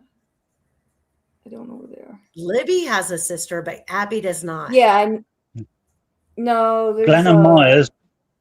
Glenna Myers is a half sister of Libby. It was Libby. Okay, yeah. Okay, so I'm sorry, I got them mixed up. Who's her parents?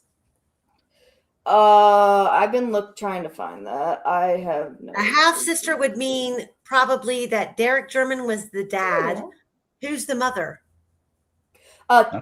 Carrie Hillam. No, Derek isn't the dad. The mother. It was Blank Myers is what I have. Carrie is the mother. Oh, Carrie is the mother, and who's the dad? Not got his first name, but obviously Mr. Myers.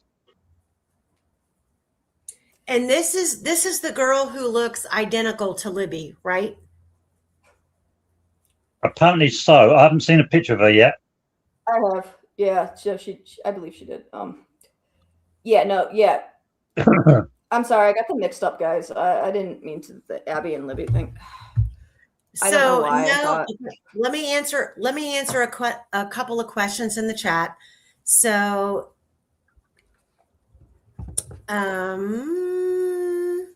was Tara once married to Dave Erskine? No. Nope. He went out Dave, with him but didn't marry him. Dave Erskine is a brother of Abby's mother, Anna Williams.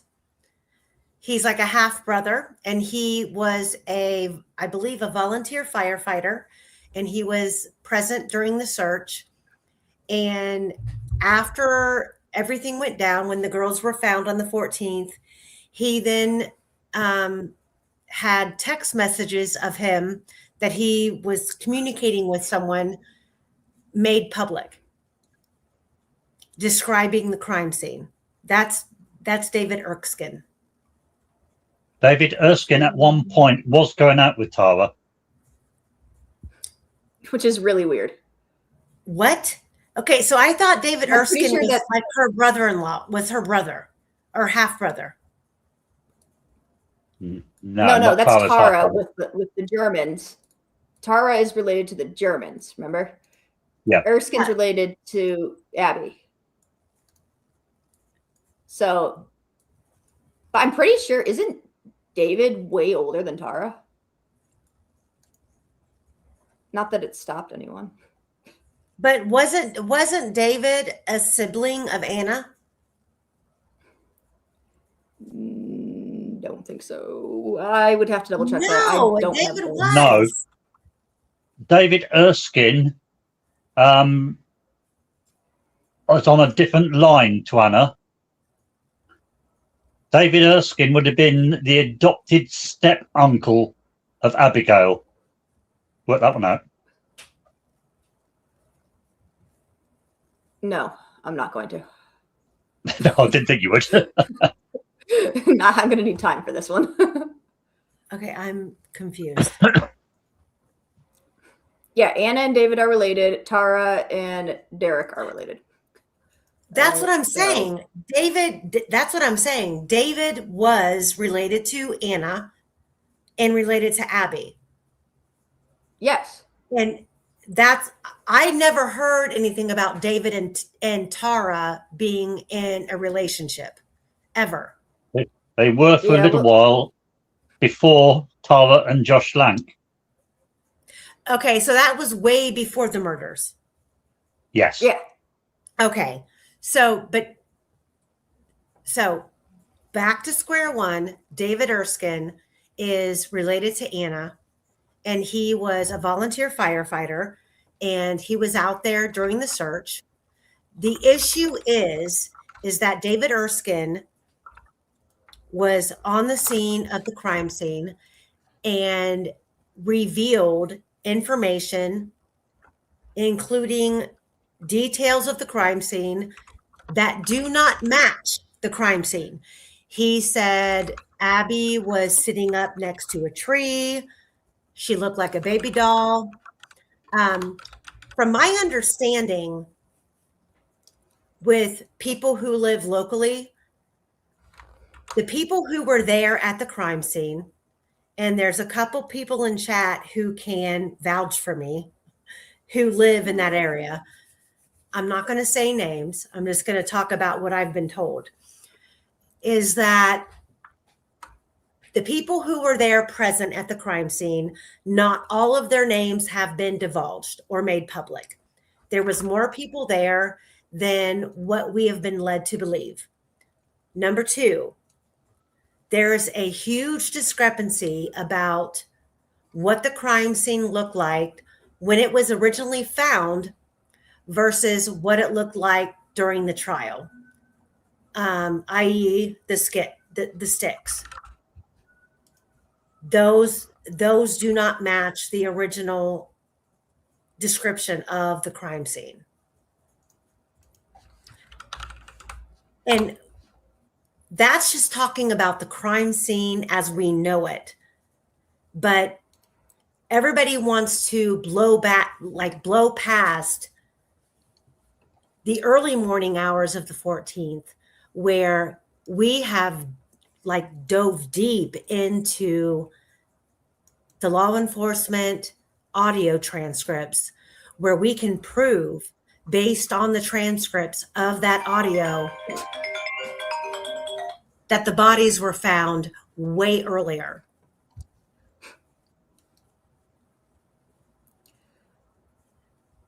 And on that point, there's another thing you can chuck in about David Erskine.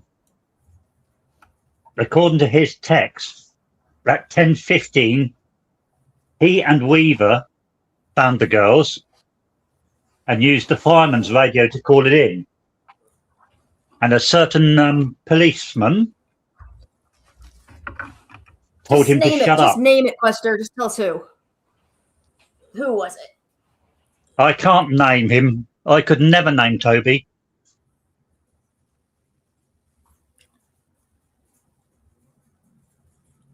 Oh, it's gone silent.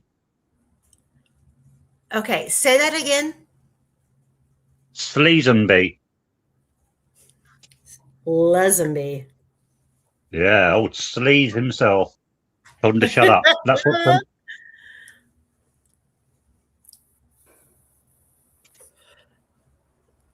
I'm back. Well, I mean, Sorry, I disappeared. like, here's the thing. Here's the breakdown. And call me stupid and call us stupid for going so deep down the rabbit hole to point it out. There's no significance. There's no justification for the time of when the girls were found, unless the time of when the girls were found is crucial to the narrative the state wants to provide. I mean, everything is happening in the heat of the moment on the 14th. What significantly does the discovery of the bodies on the other side of the creek on the morning of the 14th, what time they were found, what does that change the narrative? In what we know, it doesn't. It just adds to law enforcement's not being trustworthy on their investigation and what they're putting forth. It all boils down to what's credible and what's not. And I originally, personally, this is just me speaking, I originally could say, okay, well, the bodies were found earlier. Where they were found, where the crime scene photos show they were found. I can get down with that they're there on the 14th without knowing the landscape, without knowing the avenues the search parties took. Okay. I'm just saying hypothetically where the girls were found and the time they were found being earlier from when it was announced. And we can chalk that up to small town, no experience, law enforcement, and holy shit, we should have followed through the night before in trying to rescue these girls. And we've got Tobe Lesenby. Don't even get me fucking started, because I uploaded this video today about Tobe Lesenby claiming that the girls were found. And prior to them being found, it was, the girls ran off. They were notorious for not coming home, et cetera, et cetera. So they didn't take the whole 2 missing girls propaganda seriously. So moving forward into the morning of the 14th, the girls being found earlier, and law enforcement freaking out, trying to get everything set up in place to protect the crime scene and to have a narrative to protect the law enforcement department in Carroll County, because they didn't want to be perceived as being inadequate investigators. I can get that. As shitty as it sounds, I can get that. But moving forward, we have 2 little girls found in the woods, reportedly in the water, then not in the water. No one wants to talk about them being found in the water. Now they're 50 feet from the creek, which when you're at the crime scene where the girls were found, it's a stone throw away, not even that. And if anybody was on the south end of the bridge for any duration of time, any law enforcement officer who pulled up on the private drive and got out of their car and walked the creek bank could have looked across the creek and seen in broad daylight these 2 little girls. There's no way around it. If they were there, they would have been seen. There's nothing obscuring their bodies from the opposite side of the creek that they were found.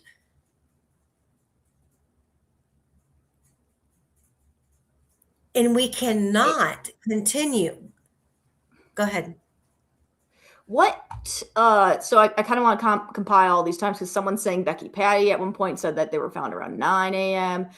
Dave Erskine, you said 10:30 a.m. Sorry, my internet went out right when Quester was saying that. David Erskine said 10:15.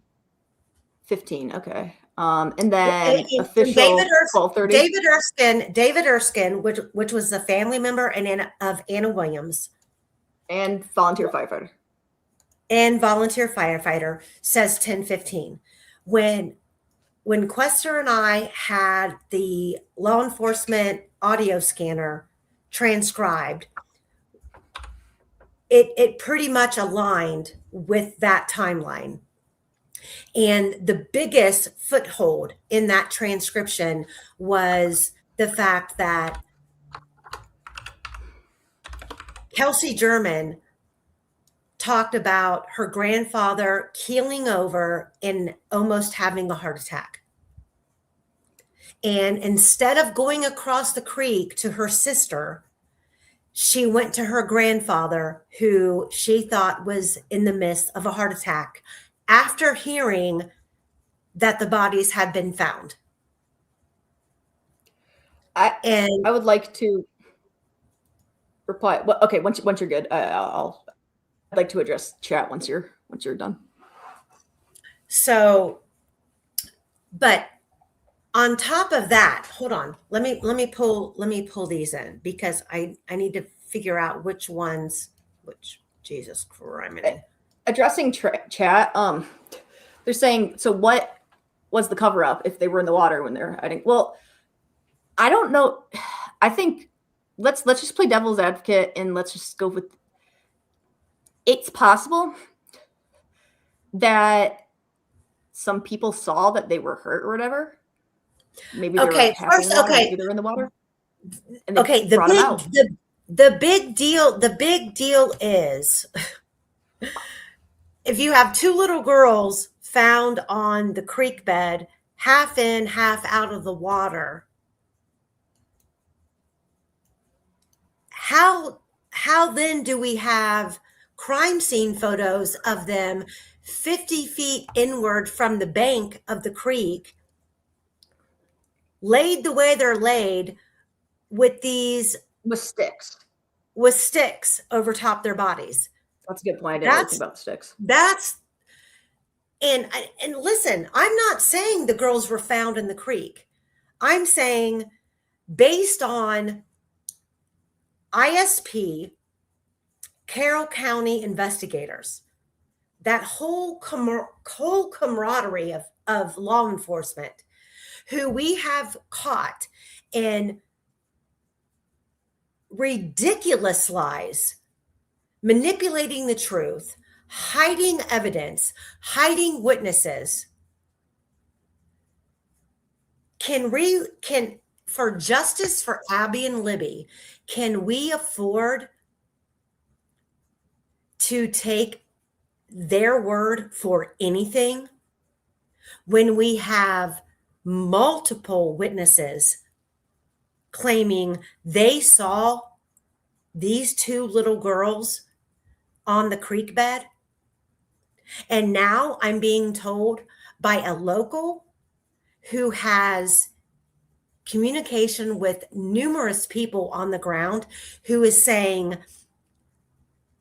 when the original crime scene, when the people outside of law enforcement walked up on the crime scene and flipped the fuck out after finding the girls and called it in, were running up the hill towards the cemetery, hysterical. If the pictures they took of the crime scene and their memory of the crime scene does not match what the public only knows, which are the leaked crime scene photos, there's a discrepancy in what the crime scene looked like then to what it looked like in the leaked crime scene photos and the crime scene photos that were presented at trial. Why? There's a discrepancy. Why? Why is this even an issue? Amy? Yes. Do you remember me mentioning, I'll use one word, ambulance? Mm-hmm. Don't know if you remember me pointing that out. A scanner message at, what time was it? 10:56, 4 minutes to 11. And this is what, 3 hours before the girls are supposed to be found, yeah? Yes. Right. At 10:56, they put out a request for an ambulance. Yeah. Now this is after the one about the heart attack. Oh, yeah. This is well after it. So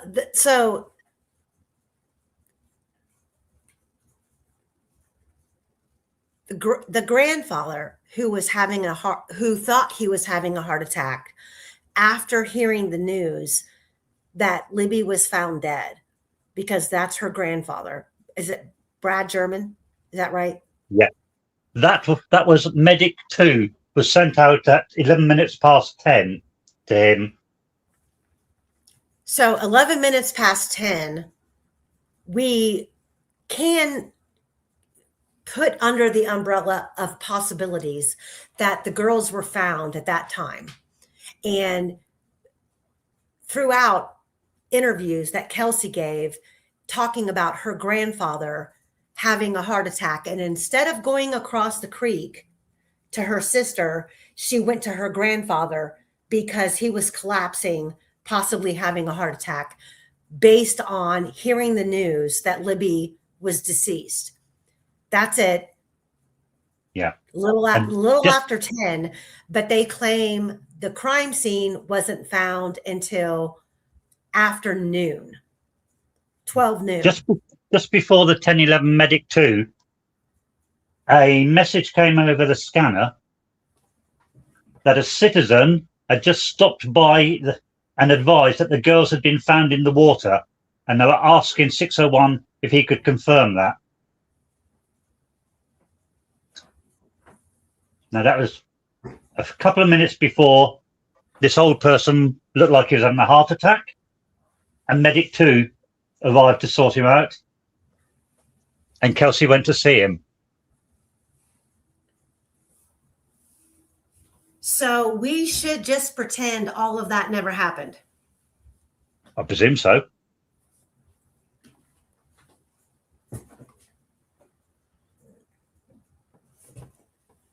But then there's also the one I was telling you about at 10:56. Another ambulance was requested.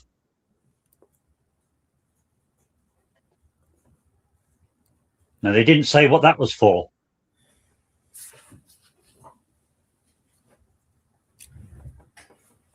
Well, my understanding of Erskine, based on speaking to a local, was there at the crime scene, along with other people who have yet to be mentioned. I've got the names of some of them. And some of them, well, the majority of them took photos, which some of those photos, and I'm not talking about just the photos of things being found in the creek. I'm talking about crime scene photos of the girls. They were sold. And I know, and I was told who they were sold to, but I'm not going to say anything about who that person is. So Sally asked, how did someone give CPR when found if the sticks were in place? No one, I'm not aware of anyone giving CPR. That's the first There I've was a heard. rumor. There was a rumor that Sleazenby tried to give CPR to one of them. But it was only a rumor. There's no evidence produced to back it up. Yeah, but Sleazenby also claimed that he wasn't even out there at the time. He was commander-in-chief of the search party back at the firehouse, and he's the one who called off the dogs.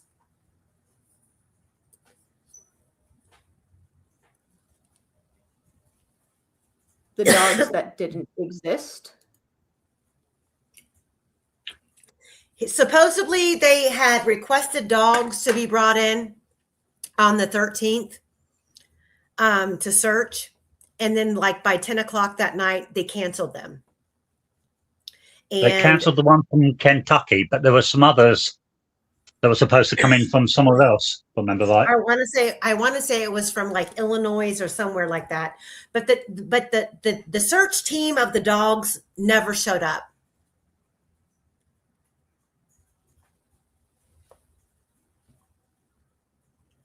But there was a No dog there, documentation. as we know. Kingery's, right?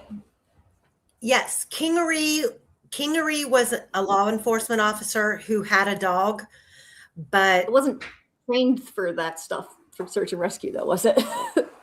huh? I don't think it was trained for search and rescue, though.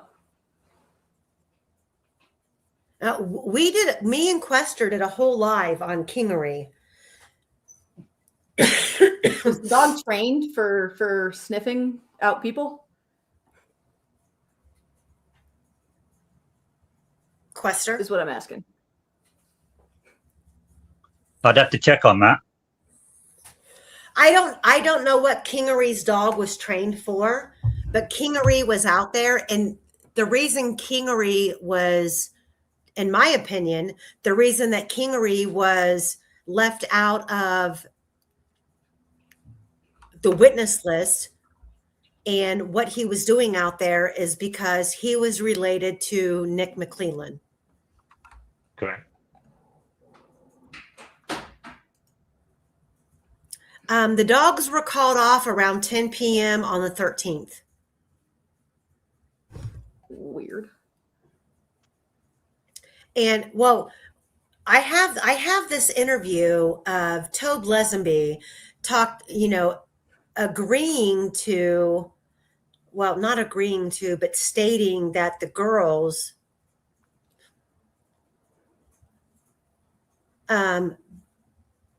probably just didn't come home. They were known to take off and not come home, etc., etc. I have the interview. Hold on a second. Let me pull it up. He did a bit of a job on them, didn't he? He sure did.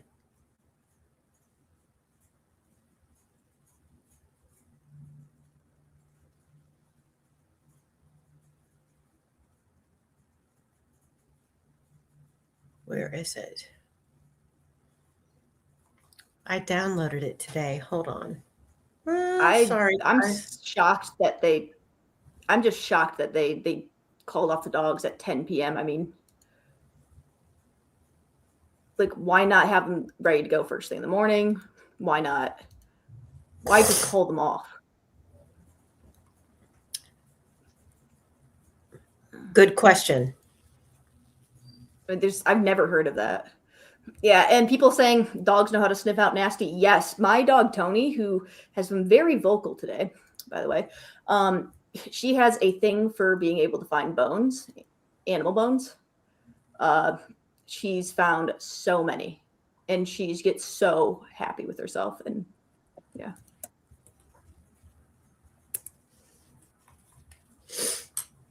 Actually, I hold on a second. I uploaded this video to the channel today. That'll be the quickest way for me to find it. Hold on. Yeah, V said that they sent Becky home to get items for the dogs to sniff. But no dog was there.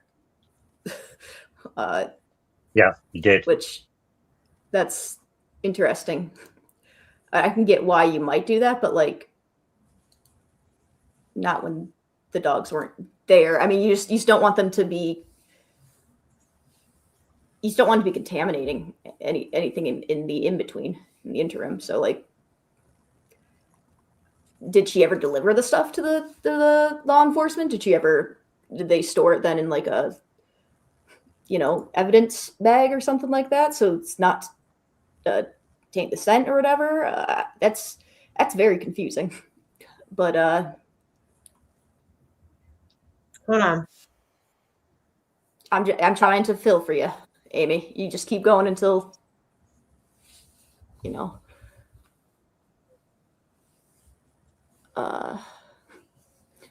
Here it is.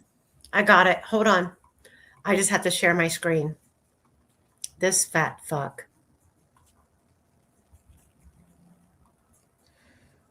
Rude. I'll be rude. I don't think Amy likes him. I don't like him at all.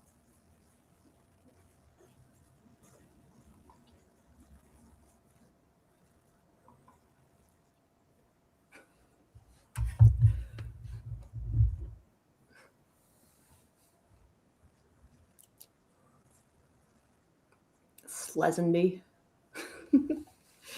Sleazenby.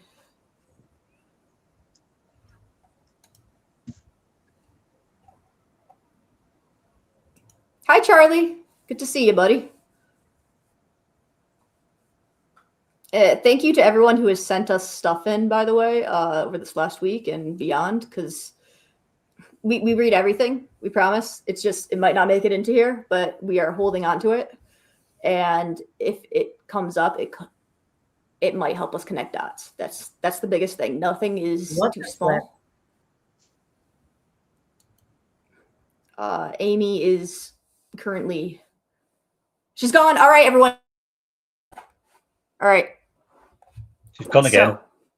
So, party time. Yeah. What are we gonna do, Quester?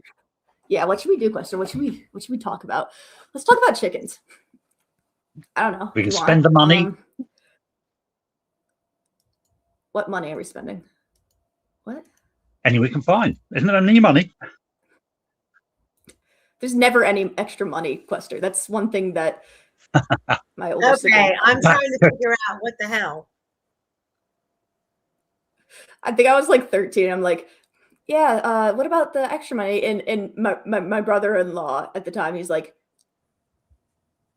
Fungi, there's never any extra money. That's just stuck with me. I loved it. Okay, we're just talking about money, the money that you owe us. No, I'm kidding. The money. The money for the party. Huh? Yes, the party.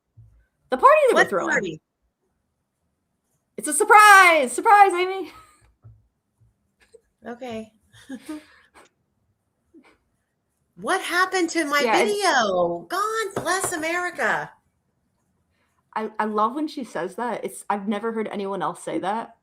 I know What? God bless America. and I love it. I love it. No, I just love it. I love it. I told you that the other day. I love it. Yeah, anyone else? I kind of want to make pancakes now. I got those peanut butter Reese's chips. God, they're so good. I shouldn't be having sugar for breakfast. Free Ricky Bryce said, can you talk about Toby's red cheek rage when feeling disdain for Carrie? I think it's more than disdain, wasn't it? Almost pure hatred. She's a troublemaker. I listen, I'm trying really hard to pull this video in, but I have no luck. And that's what because about sharing your screen with an opening file? Okay, I'm gonna try again. And I thought I did that, but it didn't work. Do you have it uploaded somewhere? Because I could just share my screen. I have it uploaded on the channel. But yeah, okay, let me see. Shorts. His videos. Hold on. No, where it's not showing. Not on the channel? No, not yet. And it was pulled in from that laptop that's in the dark. Yeah, she's special. She's my original. And she hates when I try to turn her on. She's like, oh my God. I was sleeping. Okay, hold on. Let me see. I downloaded. Yeah, sorry guys that we're getting a little off topic, but it's for good cause, because we're trying to figure out how to buy Amy some time here. I don't need time. All you have to do is look up Tobe Lesenby's interview, and he basically throws Libby and Abby under the bus, saying that. Can you give me a link to that? Give me a link to it. Straight link to it. I'll share my screen, and then we can just play it. Let me find it again. Let me find it my again. Superpowers.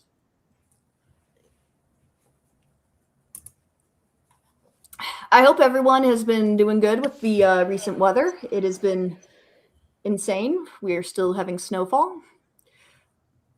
My neighbor's plow truck broke because the snow was so heavy. That doesn't happen.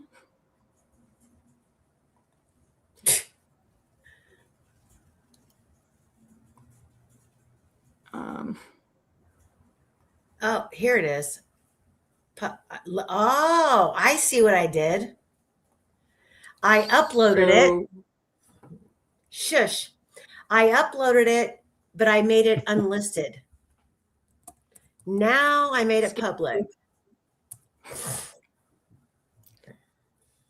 Amy, I think you're giving me a cold.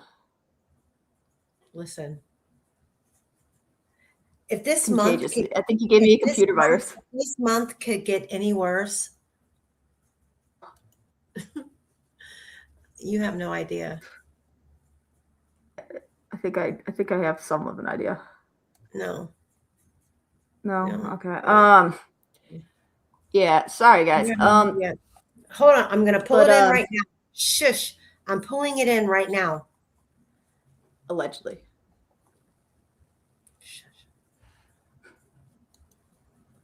Skin Row. 60 degrees warmer today than yesterday, and it's snowing. Or colder. Okay, I was about to say. Yeah, I thought I was going to lose power. I was preparing not to be able to do this stream on my computer.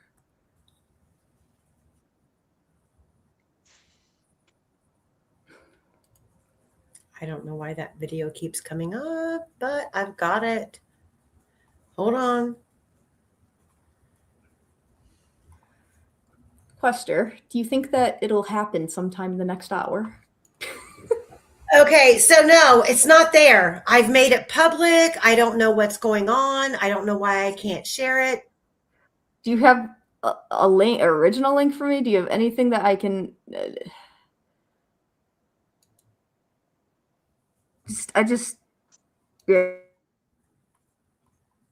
I don't. Is there another link to it somewhere else uploaded?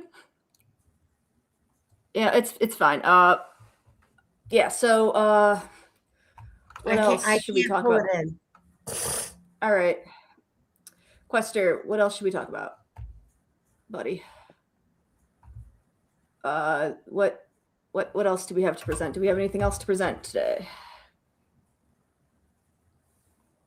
I don't know. What do you think, Amy? Thought at you.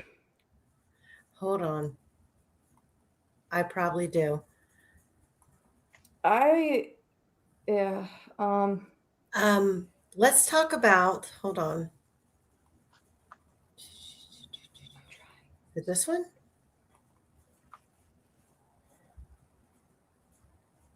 I'm uploading right now.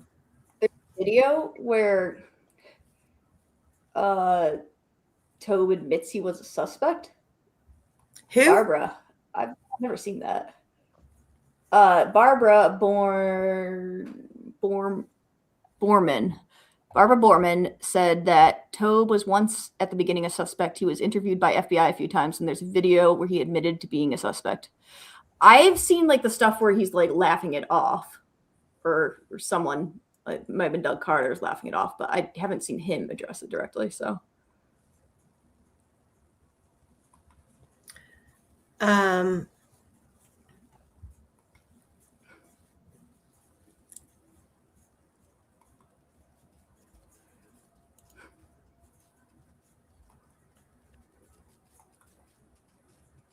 looking for the Yeah. Pearson parking. Yeah, you sent it to me, so it should just be in the email that you sent. Which means that there's not too many. Oh, no, that's not it. The one with DP. Yes. Pull that up, I can bring it Fungi. up if you want. The one that I sent you. Oh, okay. Grabbing my email. Gmail.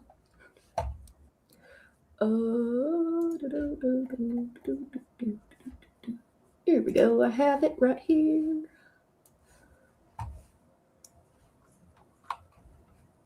All right.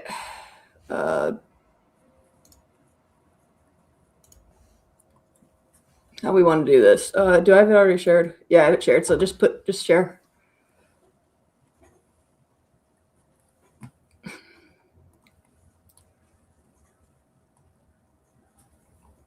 Hold on. Yeah. I'm looking. While you're looking, I'll give you a Okay. laugh. Oh, no. Monty- We have a word for you. You do? Oh no, We do. afterwards. Of course. At the end of the live, we have a word for you. I was really excited when Oh. I found it. I messaged Amy during the week. Quester, isn't it true that Logan renovated his bathroom before the murders? No. I think it was after. I thought it was before. I know RMM is sort of the Okay. So, hold on. I've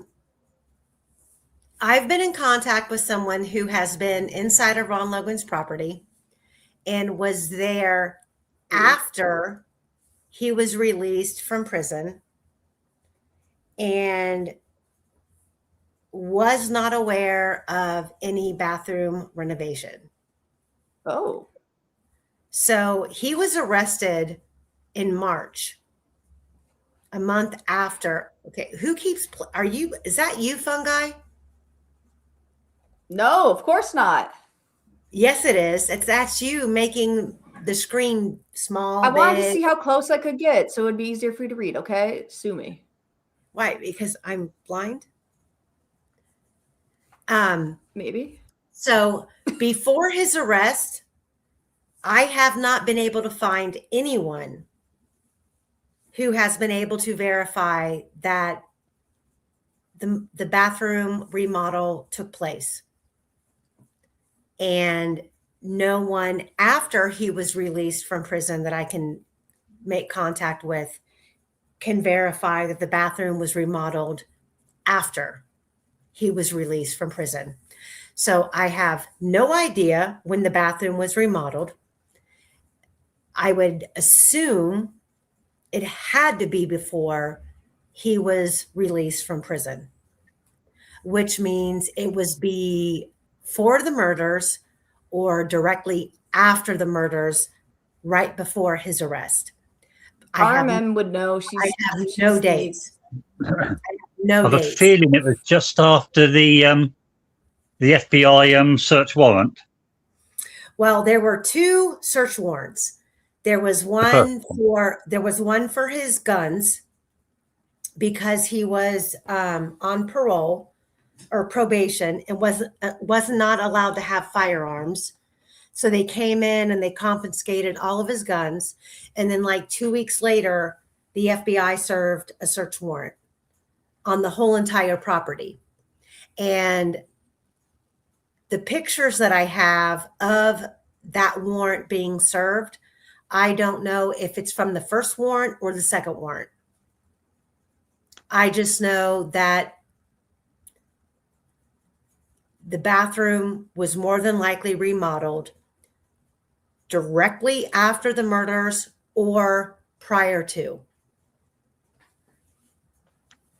It wasn't done after he was let out of prison.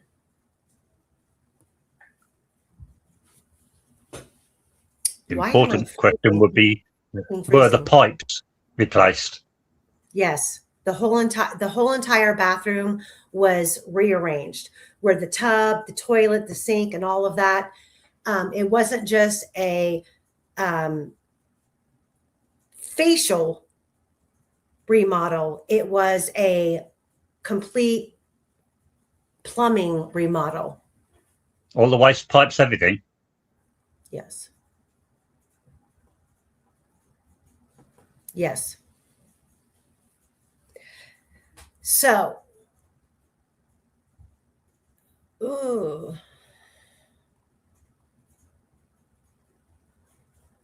Fungi. Mom? Is that Capri Sun good? Yes, absolutely. I'm definitely not watching chicken videos in the background on my other screen. Liar. Okay, so this is where I wanted to start today. Didn't work out that way.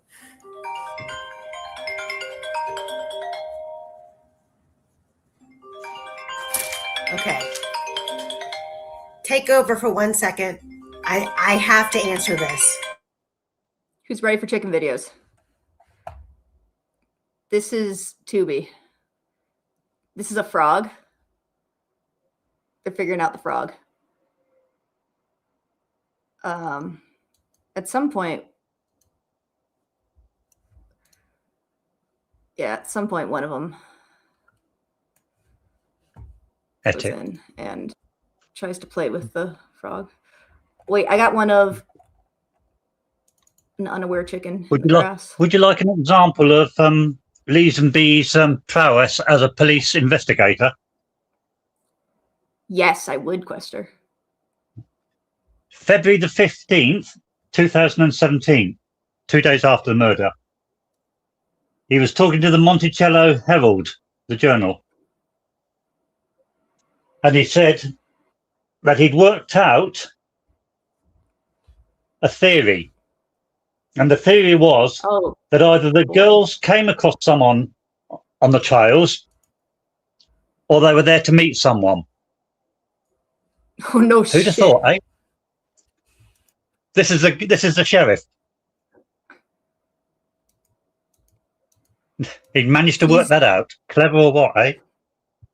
He had to go to a couple different classes, I'm sure, for that. Yeah. That's deep, isn't it?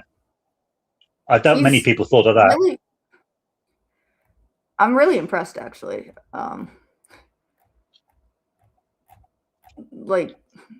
Takes a lot of skill. Either they were there to meet somebody or they weren't. Clever man. It's 50-50, Quester. Yes or no? Yeah. The odds are pretty good.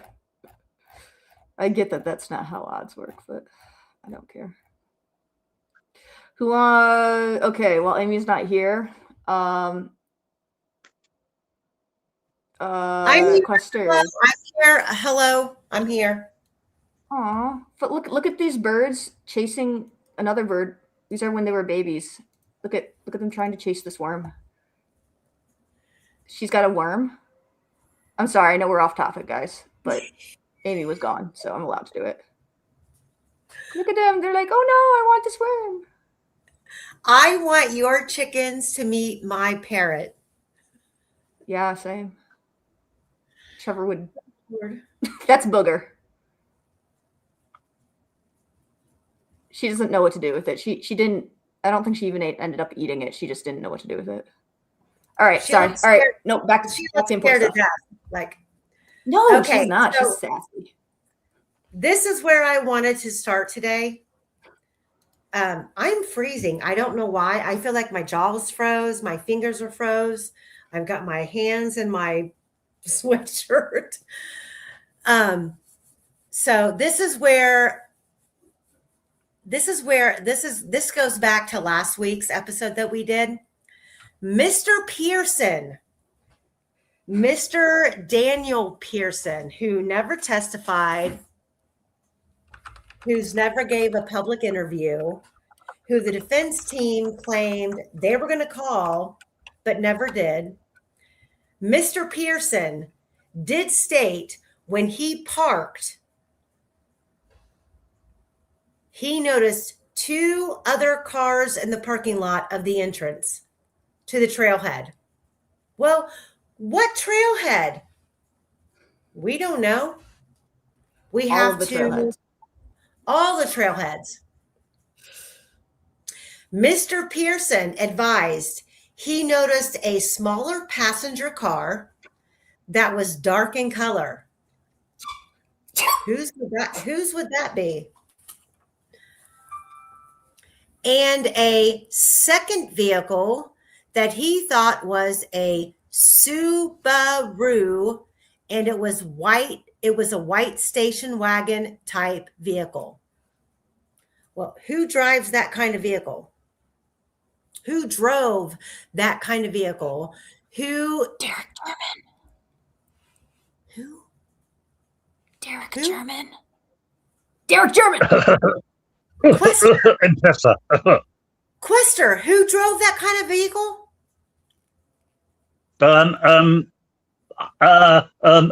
It wasn't Derek German. It wasn't? No. Who? Right, it was. Whose was it? All right, it was. When did Pearson say he got there? Okay, wait a minute. We're going to get there.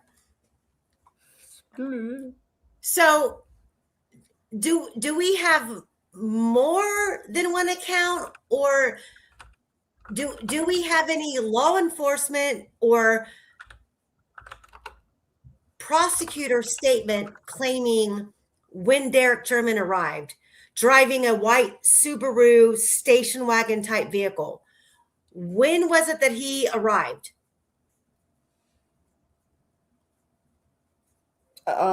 He said stuff in court. Is that good enough for you? Well, I don't know. You want to know, do you? When did Derek German driving a white station wagon made by Subaru, when was he supposed to have arrived? He was supposed to have arrived at 15:14. That's when he tried to text Libby. This is what he says. That's 3:15, right? Yeah. Let me write that down. At 3:11, he says he was at Wilson's Bridge. 3:11. Wilson's Bridge. Wilson's Bridge is about 5-6 minutes from the Mears trailhead. 2.4 something minutes at 40 mile an hour. 3.4. Sorry, got it. 2.4 minutes at 40 miles an hour. if he did that. He's there at 3:15. So let's reread this again. Mr. Pearson did state when he parked, he noticed 2 other cars in the parking lot for the entrance of or to the trailhead. Mr. Pearson advised he noticed a smaller passenger car that was dark in color. Whose car was that, do you think? Bear in mind, those 2 times that I've just given you for Derek German are based on what he says. Mm-hmm. His phone was detected within 2,500 to 3,500 meters. At what How time? many football pitches is that? I don't know, unless it's in yards. What's a passenger car? Like, what is that? I would say I would conclude that a passenger car is a sedan, whether it be like if I seen, like, for example, if I seen a 2-door Honda, I would say, okay, that's a coupe because it's not a 4-door. But if it's a smaller sedan, it could be a Honda, it could be a Camry, it could be a Toyota. It would be a 4-door sedan. Not an SUV, not a coupe, not a 2-door, but a sedan would be a 4-door car. Tara German had an Acadia and a PT Cruiser, right? Who? No. Tara. Tara German owned a tan, can't remember what it was. Nissan. She owned a tan Nissan, but she was driving a blue car that day. Josh Lank was driving the tan. But she also had the Acadia, didn't she? Yeah, a blue Acadia. But okay. I thought it was red. She was driving the blue Acadia that day, and her tan Nissan was being used by Josh Lank. Got it. Musical cars. Everyone's just using whatever car they can find. Yeah. Okay. So and if you remember, Shelby Hicks, who was with Pearson, said she saw at the same time, 1448, a brown, smaller car at Mears. Brown, smaller car, tan Nissan. Yeah, sounds right. okay. Yeah, I was. Yeah. Okay, so stop there. What did Cheyenne testify to? And this is for the chat, and this is for you, Quester, and you, Fungi. I'm not going to pull it up because I've showed it numerous times, and I'm not going to go digging. But what? Cheyenne, what the hell? Cheyenne stated repeatedly that she got a robocall while she was walking on the trails at what time? That's question. That's a pop quiz. That's a pop quiz. No. Yeah, it is. I got Family Trees. Quester has the times.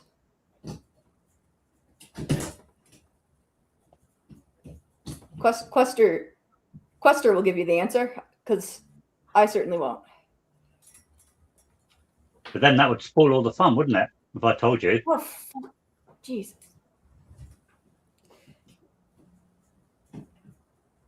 Yeah. No, but you should tell her. I'll tell you then. Pop quiz. Cheyenne Mills, aka Cheyenne. We'll just call her Cheyenne, testified or stated prior to testifying that she received a robocall at 2:50. Write that down. 2:49 to be exactly. 2:49. Quester? Yep. We're gonna, I told you, you know. yeah. 2:49, says Quester. 2:49. Now, let's back up. What time was Abby and Libby dropped off? Based on the GPS.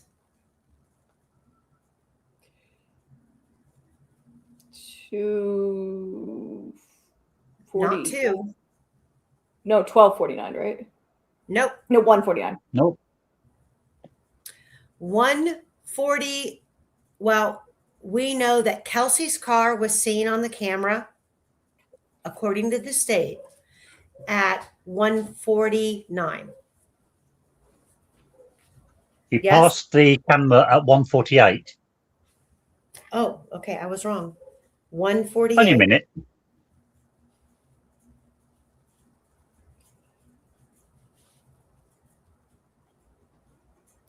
Oh yeah, I got the A minute. times for those. I'm just confused.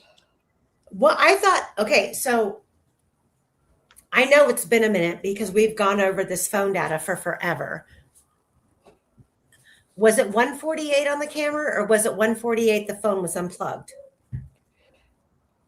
That was the 1:48 was the time on the cameras at one point. Okay. So 1:48, I Kelsey's can on the double-check camera. which one. One of those. So let me get the camera times spreadsheet.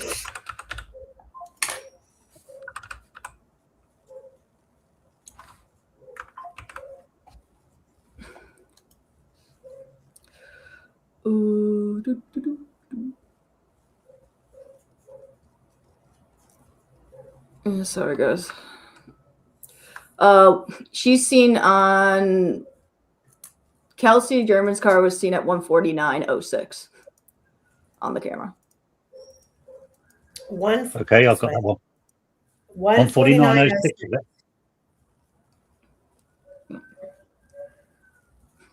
Betsy Blair's was seen at 1:46:20.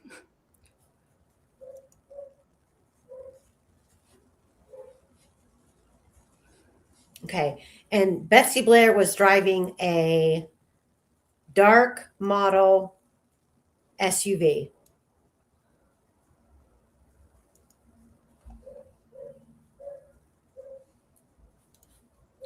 Correct? Yeah. Yeah. Okay.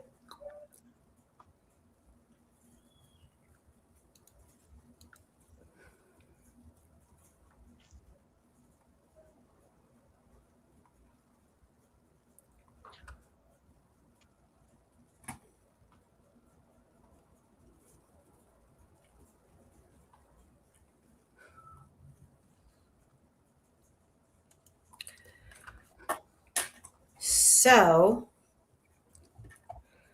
if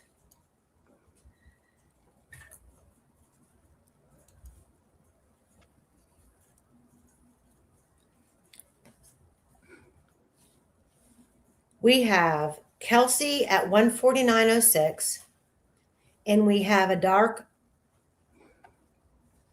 model SUV at we have Kelsey's car at 1:49:06, passing the Hoosier Harvester camera. That means the dark SUV model would have already been at the Mears lot at 1:46:20. And if I remember correctly, Kelsey claimed that she saw an SUV with the Salt Life sticker on the back, correct? Yeah. Mhm. Correct. So then let's go back to what I had pulled in earlier. Amy, once you get all this stuff, just send me the notes because I'm trying to make a visual. I'm just trying to pin all these times down because I've got so much like I'm trying to like sort through and I just forget. Yeah, it would just be really helpful if you sent me your notes afterward. I will. That's not it. I pulled these all in from my other laptop. And some of these What are are you not. looking for? I'm looking for the one that I sent you about Pearson. No, I just head up. Yeah, and now I've lost it. Okay, here we So go. it should be, yeah, okay. Right here. That's the one. Mr. Pearson did state when he parked, he noticed two other cars in the parking lot for the entrance of or to the trailhead. Mr. Pearson advised he noticed a smaller passenger car that was dark in color and a second vehicle that he thought was a Subaru, and it was white. It was a white station wagon type vehicle. Those two vehicles to me sound like David McCain's and Derek German. Now, putting in perspective what we know based on previous accounts by Cheyenne and during the testimony, at 2:50, Cheyenne claimed she had already parked, walked up the Mears Trail, and turned left to go towards the Monon High Bridge. And somewhere on that walkway going towards the Monon High Bridge, she claims she received a robocall at 2:50. That was the timestamp that she alluded to police that she could pinpoint where she was at the time that she got this call. She then claims on the way to the bridge, she passed an older man with a camera around his neck. David McCain. When she got to the bridge, Daniel Pearson and Shelby Hicks were already there. So if we are to believe that Cheyenne arrived and was walking on the trail at 2:50,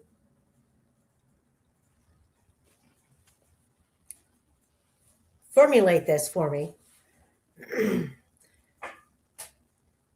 David McCain claimed he arrived between 2 and 3.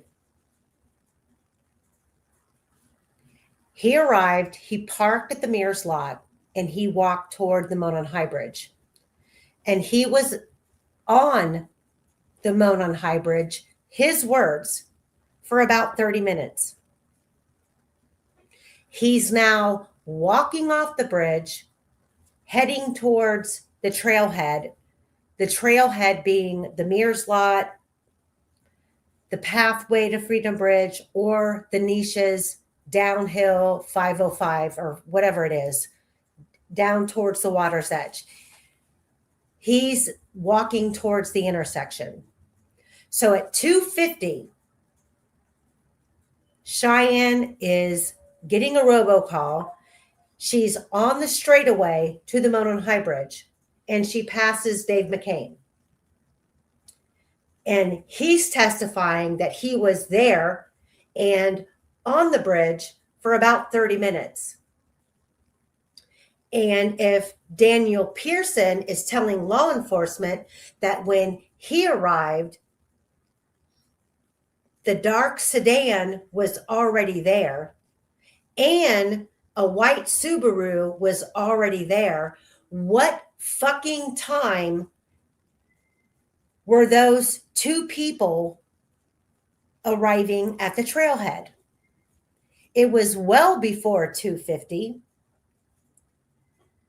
and it was closer to 2:30, 2:15.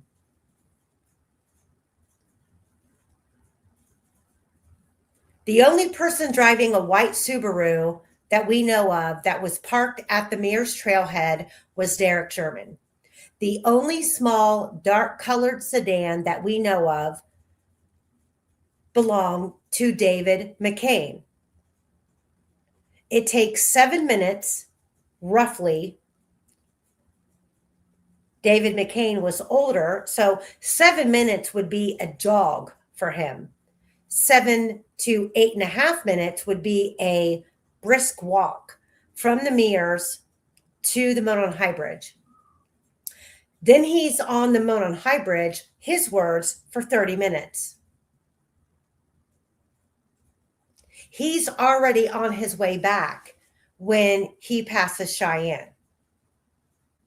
So what time does that put David McCain at the trails? And why do we have a white Subaru parked at the trail when Daniel Pearson arrives, who is already on the bridge when Cheyenne arrives?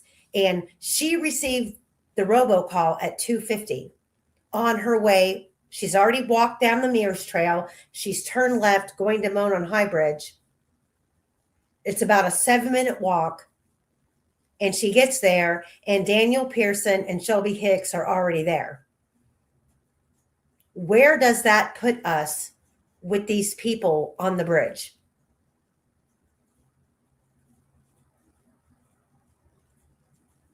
Because we have here, black and white, Daniel Pearson states when he parked, he noticed 2 other cars in the parking lot for the entrance to the trailhead. Mr. Pearson advised he noticed a smaller passenger car that was dark in color and a second vehicle that he thought was a Subaru, and it was a white station wagon type vehicle. Again, I made arrangements for both Mr. Pearson and Miss Hicks to speak with a detective in person. Hello? Sorry, Amy, I'm having a issue with the narcolepsy right As now. it looked as if Derek German was at Mears at least half an hour before he said he was. That cascades back on the rest of his story, that he went to Frankfurt to take photographs. It's very suspicious. Because if he left his house at the time he said he did not have enough time to get to Frankfurt, take photographs, and then get back. Okay, but it's honest. Okay, think about this, and just remember the time frames. It's more than that. If we can take Daniel Pearson's word for it, he arrives and there's already a white station wagon and a smaller dark sedan there. So now, all that we have is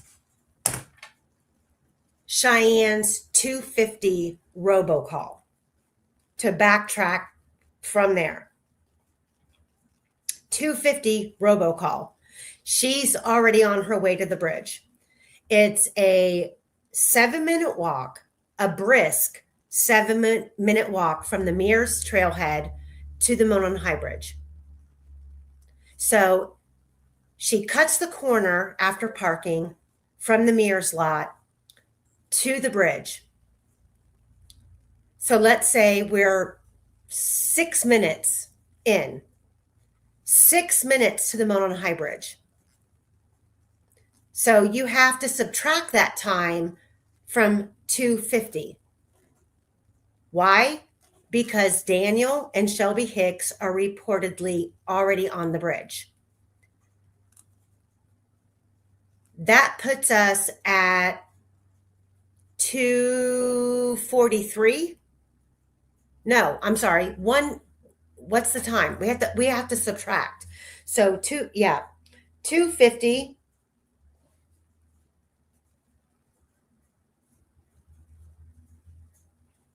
puts us at 2:44.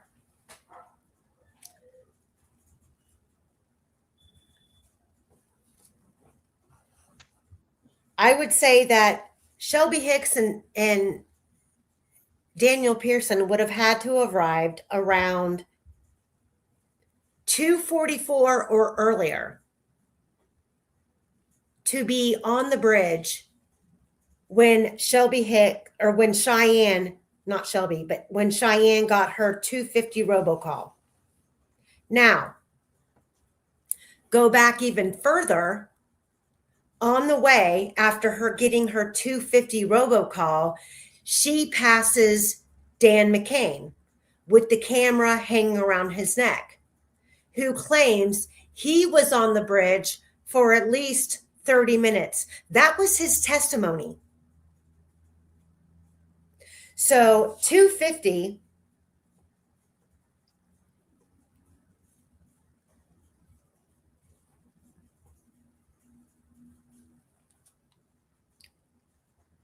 minus 30 minutes is 2:20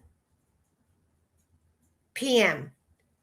That does not include parking, getting out at the Mears lot, and walking the 7.5 to 8 minutes to the Monon High Bridge. In order for him to be passing Cheyenne in between 2:45 and 2:50, or 2:50 and 2:55, he would have had to arrived at the bridge, not Mears, but at the bridge between 2:20 and 2:30. And no one's seen nothing or heard nothing.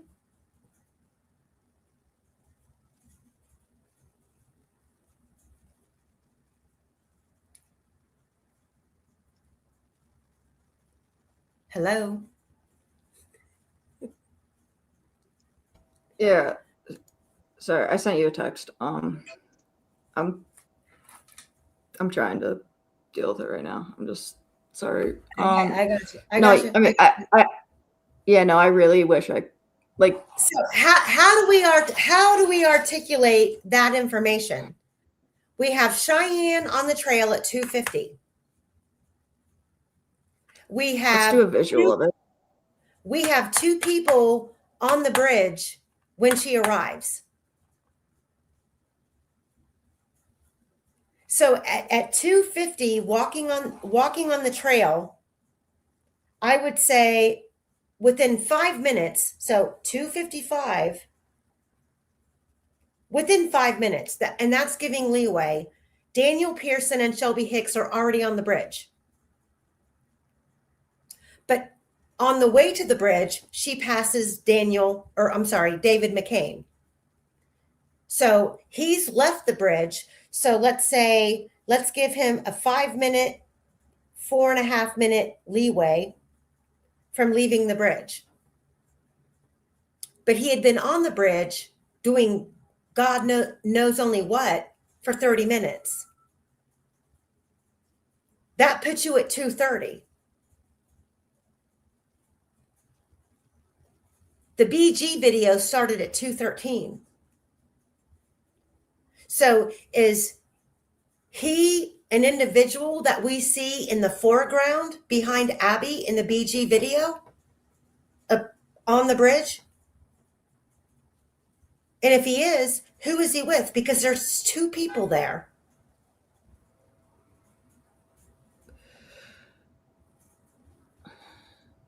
Yeah.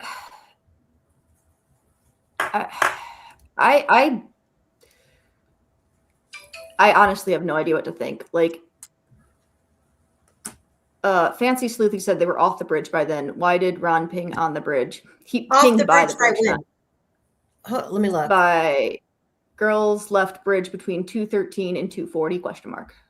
Okay, so Ron Logan's phone, according to the FBI warrant, pinged, I believe, at 2:08 or 2:09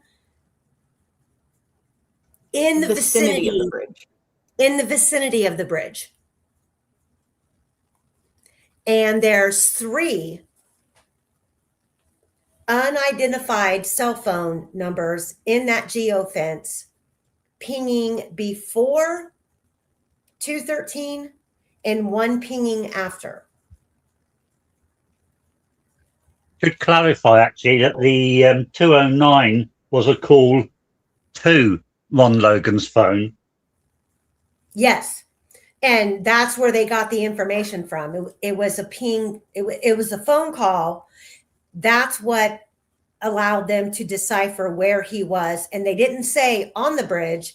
They said within the vicinity of the bridge. However, Ron Logan's property was it was close, but I would think that it was too far away for him to have been at his home. And yeah, he was 466 yards away from his Wi-Fi center, which was at his house. Right. So for him to ping near the bridge puts him right in that circumference of, you're a suspect, buddy. Yep.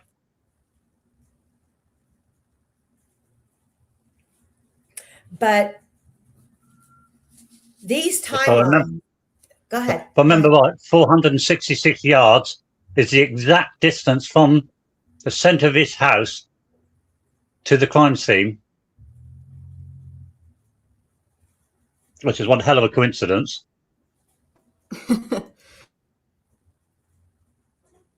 Yeah, if we didn't have coincidences, what would we have in this case? If I'm reading something right, John Weaver is married, or at least was, I don't know if he still is, married to someone with a last name that I am very, very, very, very interested in. Sorry, John who? John Weaver, the guy who said that the girls were in the water or whatever. Yeah, John Weaver is the one who law enforcement. Think about it, Quester. When we went through the, because there's a lot. I mean, guys, I'm not going to lie. Like we're in what, week 30? Is this 37 or 38? 38. 38. 38 weeks. And we've had some breaks in between because we've had so many different things to comb through. But it's hard for me to keep track from week to week to week to week what we've discussed. But John Weaver, Fungi, you're right. John Weaver is the one that we not only have a picture of, but also was named in the law enforcement scanner transcripts as being the person who told law enforcement that the girls were on the edge of the creek bank.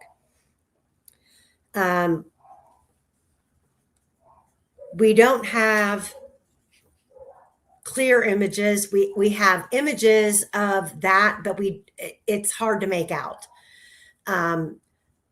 We're not trying to feed into the conspiracy theories. We are trying to take real factual documentation and see where it leads us. And even though that's why we like to show our work. Right. That's why it takes so long. We show our work and we show you how things connect to one place to another. And John Weaver is someone who told law enforcement that, hey, the bodies are over here. They're on the creek bank. The issue with that is that it was hours before it's documented that the girls were found. And the conundrum with that is why? Why do we believe a John Weaver? Why do we believe a law enforcement officer erring on their walkie to dispatch that the girls were found, and he names John Weaver? John Weaver has informed us that the girls were found on the creek bank. Okay, take that at face value. Why is that said? And then multiple hours go by before it is officially declared that the bodies were found, and they're not found in the water. They're found 50 feet from the creek's edge. And now we know, after doing a fine-tooth comb through all of the law enforcement transcripts of law enforcement and dispatch, that the bodies were found well before they claimed they were found. And you go, why? Why? Why hide when they were found, where they were found? It doesn't make any sense. Unless you take into account the fact that they were calling ambulances, not the coroner. They were calling ambulances before they were calling coroners. But what are you insinuating, Quester? Sorry? Right. Insinuating. So what did you say, Fungi? What are you insinuating? Well, why would you call an ambulance and not the coroner? Are you insinuating they were still alive? No, not at all. Not at all.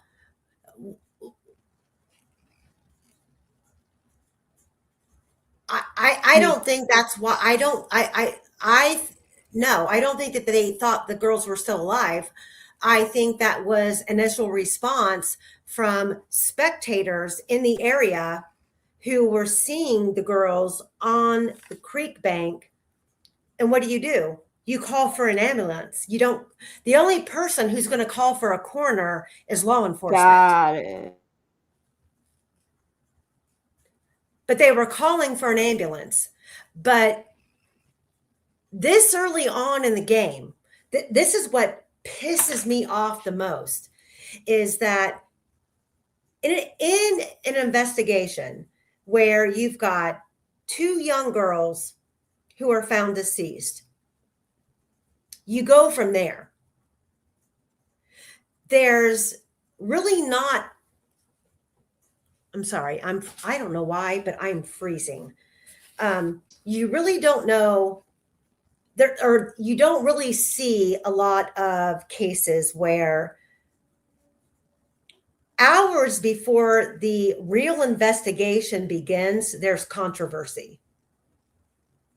It's from the point in time that the discovery of the crime scene is found that you move forward. And on day fucking one is February 14th. The girls went missing on zero. The 13th. It's already effed up on the 13th. The girls went missing on the 13th. But day one of the crime scene investigation started on February 13th. And we are having huge discrepancies as to when on the 14th that investigation should have even started. Why do we have people reporting on the 14th the girls were found on the creek bank? And then we have people reporting they were found 50 feet from the creek bank. Then there's a discrepancy in the people who found them and photographs taken that differentiate between those photographs at the time they were discovered to the leaked photographs with the sticks that don't match what the original people who found the crime scene look like and what the state wanted to preclude at trial the crime scene looked like. I have no idea why there are so many discrepancies that relate prior to. Why is my camera being ridiculous? Is my camera fuzzy? Yep. Darn it, I was Okay. gonna gaslight her and say, no, it must just be Shut your up. eyes. Yeah.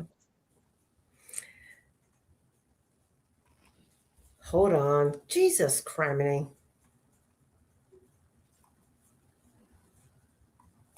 Hold on. There we go.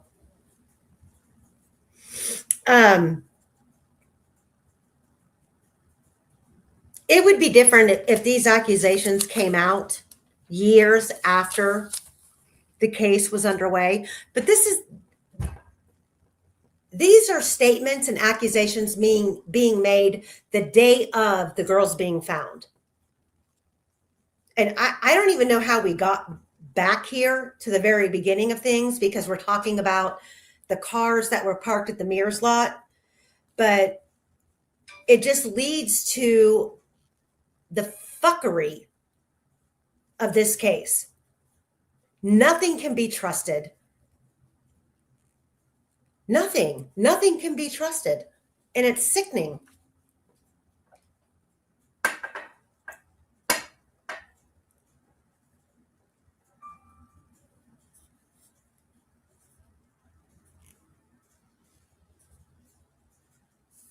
Okay, Quester, fungi, don't leave me hanging.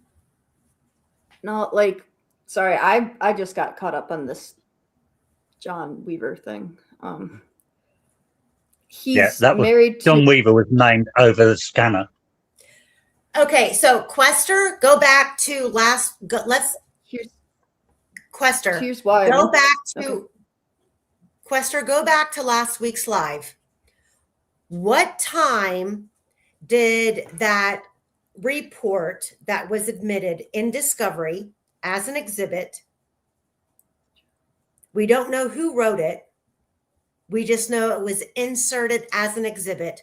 What time did it say David McCain arrived on the Hoosier Harvest Store camera? Yeah. Hold on a sec. I'll look that up. We're just going to show you guys how we work behind the scenes and go back and forth. This is all normally through email. Yeah, because the schedules are, Amy's got such a crazy schedule, and Quester's, he's over across the pond. And our schedules don't align very well. So we just do it email. We make it work. Yeah, we do. It's pretty good.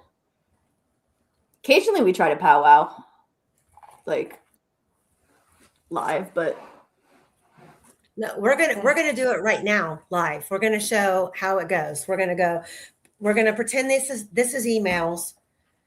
Like, guys, I have had a fucked up month. This is a fucked up month. It has been for her. It is.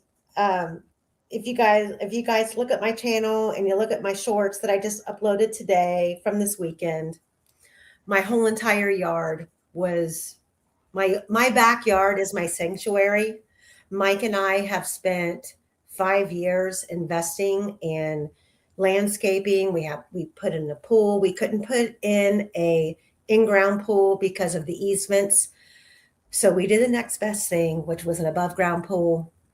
I have my bird aviary, the kennel, the dog kennel. How's Rocky handling it?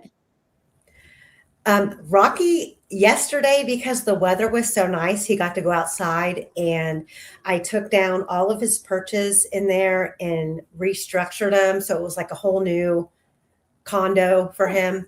He had a good time yesterday. Does he understand what happened and why? Does he at least understand what happened? He fucking does not understand anything. He don't care about anything. He don't care about anything about. Like I said, give him a hand. He'll fix it all. Unless it's beneficial to him. It's like all he cares about is Rocky time. And I actually put a big plastic container out there that hung on the side of the Avery, and he gave himself a bird bath outside yesterday, which he thought was the most. He does this water sound. It's like look, look, look, look, look, look, look, look. It's crazy. But he had a good time yesterday. Video of it? No, I didn't video it. Okay. Well, now I'm sad. Sorry. Yeah. No, I was just talking him through the changes, because whenever you make a change, he looks at you like, I'm not doing this. So I had to, I had to make the changes, and then, well, what is going on with my camera? Jesus. What bird does not smell like wet dog? Shush. No, African grays don't smell like wet dogs at all. African grays are dry parrots, versus different parrots. So have you ever tried filling up the tub for him with like the ashes from your fire thing, or like some sand, so he can like just do a dust bath? God, my chickens love their dust bath for me. no, no. You don't want to do that. An African gray, because first of all, everything goes in their mouth. And they're already they're considered a dry parrot, which they physically create a powder. So their feathers are covered in a powder. So if I pick him up and I give him a kiss, I'll have like a white ring around my face. They're a dry parrot. Cockatoos, it doesn't matter what kind of cockatoo, a Moluccan, a yellowhead or yellow-breasted, or an umbrella cockatoo, those are all the same type of parrots. They're all dry feathered parrots. So what about cockatiels? They're gonna illuminate dust, and they like to bathe often. So in the wintertime, don't hate me, but in the wintertime, Rocky takes a shower with me. I'll take him in the bathroom. He does. I'll take him in the bathroom with me, and I'll get my shower. I'll perch him on the faucet of the bathroom sink, and he'll wait there. Wow. And he'll admire himself in the mirror. And then when I'm done washing my hair and conditioning and shaving and washing and doing all that, I'll step out of the shower on the towel, grab him, step up, Rocky, and I'll bring him in the shower and put him under the shower head, and he'll act like he's pissed off, but he'll turn around and lift his wing up, and he'll clean his feathers and do all that thing, and I'll turn him around, and then I'll bring him into my makeup room and let him walk around, and then when I turn the blow dryer on, he'll walk over and step under the blow dryer and get dried off. So here's mine doing dust baths. Dust baths are great, but they for a parrot, they want to be clean. And Rocky, he needs a wet bath. Sorry, guys. I know this is a tangent, but like sometimes this is all that keeps us kind of sane. Because this case is very depressing, and birds are amazing, guys. Yeah. So, anywho, my weekend has been horrible. My backyard right now is completely destroyed, and it makes me want to cry, because that's what we do in the summertime. And my animals live out there. Breeze, my Yorkie, she goes swimming. My parrot has a cage. My golden retriever, I can't even explain. But if you look at my shorts, I posted the videos. It was like a fucking 150-foot pine tree that wasn't even in our yard, fell into our yard and destroyed everything. Look at strawberry.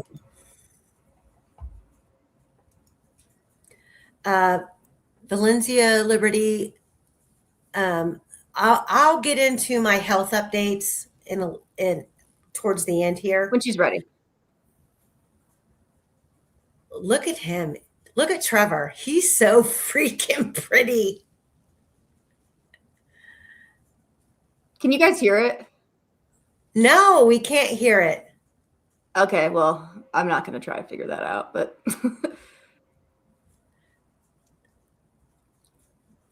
this is me trying to interview Trevor. Trevor does not swear. My parrot swears.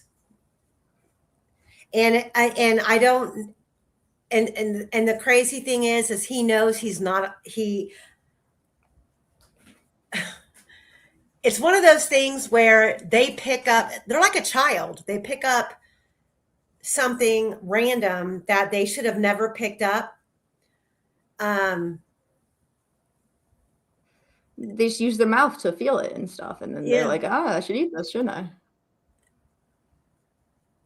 Yeah, that's the room I'm in. It's in my makeup room. Don't you see my makeup stand behind me? Mommy Wolverine, this is my makeup room / office. I have my makeup table behind me. Yeah.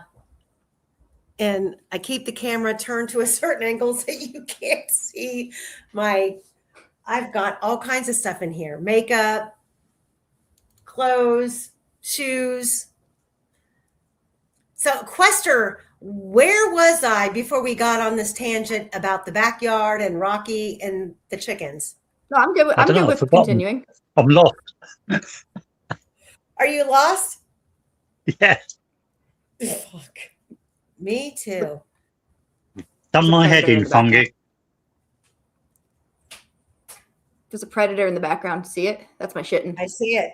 What is it? Is that a cat? Shitting. Yeah, it's my shitting. Yeah. The werecat. It's amazing. Yeah, she thinks she's really cool. Look at her. My chickens have no idea. William Ray about Libby being frozen. I don't think there was enough time for that. It wasn't cold enough.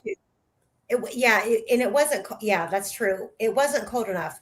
I'm open to the girls being found somewhere different than where the crime scene photos show they were found. And the biggest question is why?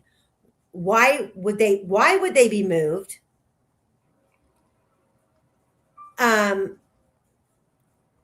Why would those who came upon the girls at that crime scene, opinions and pictures and memory be distorted with what we now know based on the leaked crime scenes and the crime scene photos that were shared at trial?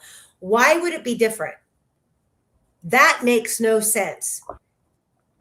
And I'm not willing to dive off the deep edge there's enough conspiracy in this case without going down that road.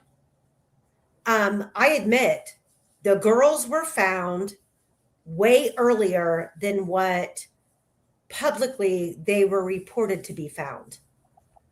And understanding why that would be, being realistic, we have to say, okay, we're in small town USA, Delphi. We are in an area that is not used to seeing a murder at this caliber. We are dealing with a law enforcement company that doesn't know how to investigate a major crime like this. Did they find the girls and freak the fuck out? And my thought process has always been it was to cover their ass based on the mistakes that were made the day before. Calling off the dogs, calling off the search, telling media that the girls could have ran away, that they were used. There was other instances where the girls didn't come home. and they sloughed it off as the girls were just going to appear miraculously.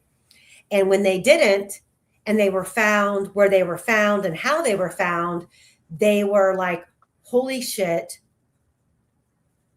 pull the brakes. Let's get everybody into their position, and then we'll announce it. That I can get down with. It's nefarious. It's not great police work, but it's not a cover-up of another crime. It's them covering their own asses for the mistakes they made because they didn't have the experience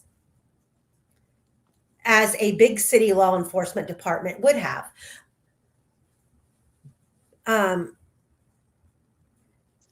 So where do we go from there? Where do we go from there? And Williams Ray, I'm not trying to stifle your version of events at all. I'm not, because in this case, it's we go down every rabbit hole, regardless to where it leads. It's just you have to check off the boxes once you get to a certain point and it leads nowhere else. You have to put an X in the box. And when we get to that point, you have to move on to the next best thing. And there is no question that on February 14th, that when law enforcement publicly claimed the girls were found, that was a lie. It's an absolute lie. We've gone over it. We have the transcripts. We had the scanner, the law enforcement scanner transcribed. We've got Kelsey German and her statements reinforcing the transcripts. We know that the time that the girls were found was a lie. We do not have proof that where they were found is a lie. We have a lot of different people claiming that they saw the girls in the water, but the photographs are not definitive. And that's the problem. Where the girls were found and where the pictures were taken are completely solid. They were taken 50 yards in or 50 feet in from the water's edge. But what the crime scene looked like at the moment they were found versus when the crime scene photos were taken, why do we have a discrepancy? That's a bigger problem.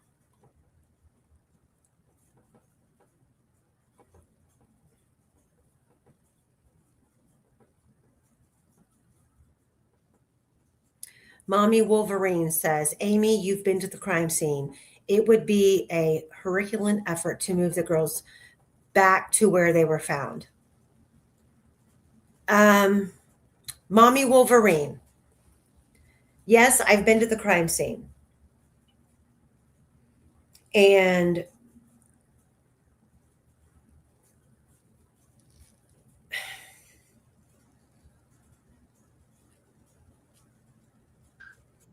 it depends on how many people were moving them, really, doesn't it? That's a good point. Major good point, Quester. Being at the crime scene, my first impression once we were there, based on, I'm going to say Libby's tree, not the F tree, but Libby's tree, from where that Libby's tree, from where her arm was touching to the water's edge, and then looking out vastly in the direction of where the bridge was. Okay, so I know, I think a lot of people think that the crime scene is you get to the south end of the bridge, you come down the hill, and you immediately come down the second hill and you cross over to the crime scene. That's not really indicative of where the girls were. It's more so at an angle. And I'm not stupid, but I always get messed up on the location of east, west, north, south. So if I'm at the crime scene, this is how I waffles. Huh? Never eat soggy waffles. That's how I remembered it. This is how I remember it. Being at the crime scene and being at Libby's tree where her arm was touching and walking straight forward to the water's edge. The south end of the bridge would be vaguely to my right. So the girls, they would have had to have come off the south end of the bridge, which we believe they did because we have video of Libby and Abby right off the south end of the bridge. And then we got down the hill. When they came down the hill, we don't know where the girls went. But where they were found was even a little bit further south than the south end of the bridge. So being there, let's say I'm law enforcement and I'm called out to look for these two little girls missing, and they pull in under the private drive, which is immediately under the south end of the bridge. And you have officers who wrote supplemental reports about pulling in, getting out of their car, and walking the area. Number one, why wasn't Libby's shoe found? Because we have a supplemental report of an officer walking almost a half a mile of the creek's edge that day on the 13th.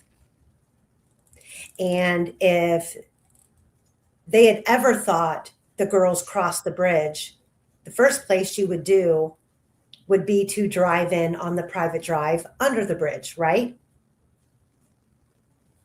So why would anyone believe that the only place when they drive in under the south end of the bridge on the private drive, why would you then park and only go to the left, only go towards the north end of the bridge? Why would you not venture further south on that side of the creek looking for the girls?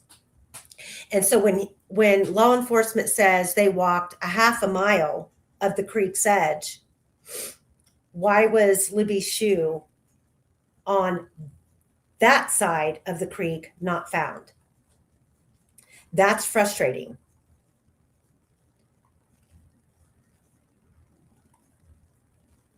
What is going on with my camera? It looks like I'm blurry, aren't I? No, you're definitely not. It's just you. Quester, I'm really blurry. There we go. There we go. I'm not blurry now. So, okay. So let me finish. Then you have these officers at the evening of the 13th visiting all of these areas. No shoe was found, and they claim they walked within a half a mile of the creek's edge. Well, you can go a half a mile of the creek's edge one way or the other. They don't really specify. But we do know that where the officer searched, you also have Derek German claiming that he searched the whole area next to the Mears lot which would be the exact same place that was coordinated off by crime scene tape. And we've never been given an explanation for that. On the scanner at 10 to 10 in the morning, Officer 601 told the helicopter that they had already searched 4 miles of the creeks and fields in a 3-mile radius.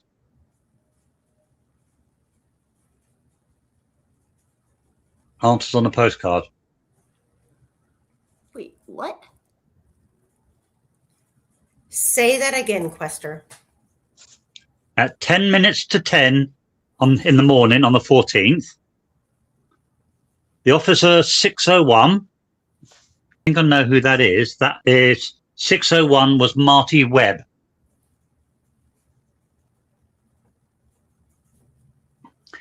He was talking to the helicopter that just come in, and he said that they'd already searched 4 miles of the creek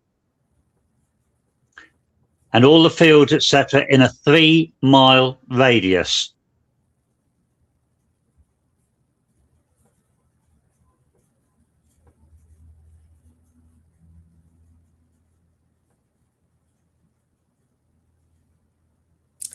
And I have talked to the individual who was out there on the 13th with a drone, with heat infrared. He does not want to speak out. He doesn't want to come forward. I don't know why, but I have spoken to him. So you guys can believe me or not. But he said he was out there from about 7:30 until from about 7:30 until way past dark. And his drone could see animals. It could see deer. They could not, he could not with his drone locate any heat infrared of bodies. And despite what the rumors are, is that his drone did not record the footage, but he was out there. What kind of drone did he have? I don't know. And I was lucky to get him to, I have sent him numerous messages, and I was lucky to get a response from the one. And he just said that he was out there with law enforcement. He offered up his services with his drone, and that he picked up multiple animals in the area. Searchers, this was well after dark, but they never located the girls, and his drone had infrared heat sourcing imagery, but it wasn't recorded. When I contacted him, I was told by someone else that there was a video recording of it, and he said no, they didn't record it. But I mean, we do know that Tobe has talked about there being someone out there with the drone, and they didn't find. And I'm sorry, but at like 7:30, 8 o'clock at night, there would have still been heat within the bodies of the victims. Right. Regarding the drone, Sleazenby contacted a Joel Wagner who knew Mike Bottom. Bottom was the one who owned the Fleur drone.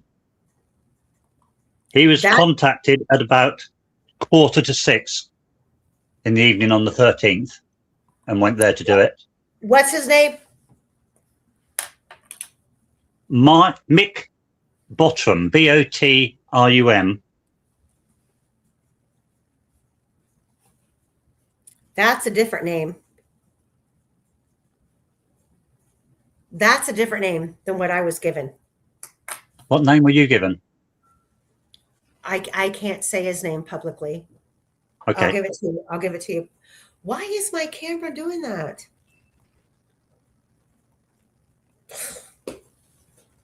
We'll just do that.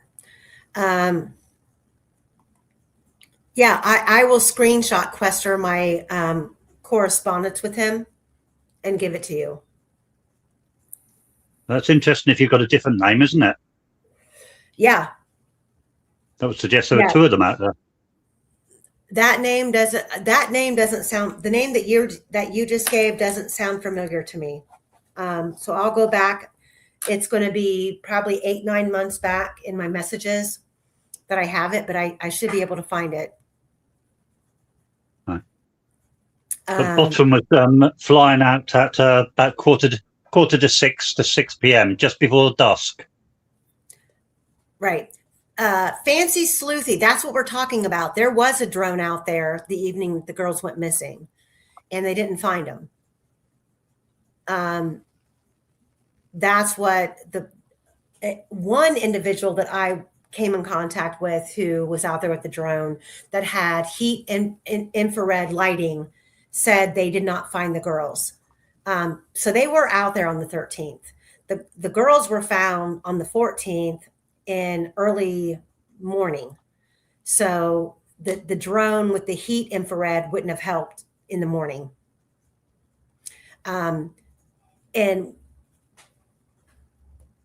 I mean, this case is like never freaking ending. And what I really wanted to get into today, we haven't even touched.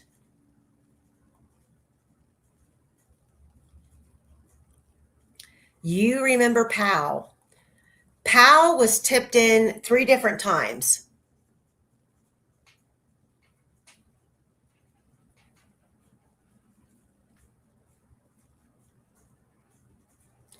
I don't think that All Eyes has the drone video from the 13th. What All Eyes has is the drone video that the state had made to present at trial. The individual that I spoke to who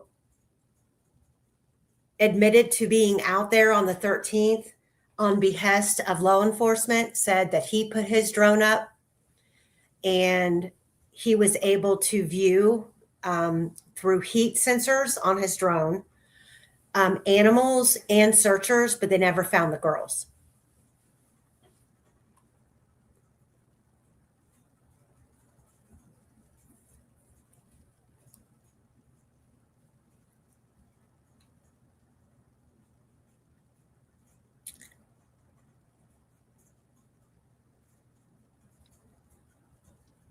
I'm going through chat here. Julian Powell. Yeah, you want to explain who he is?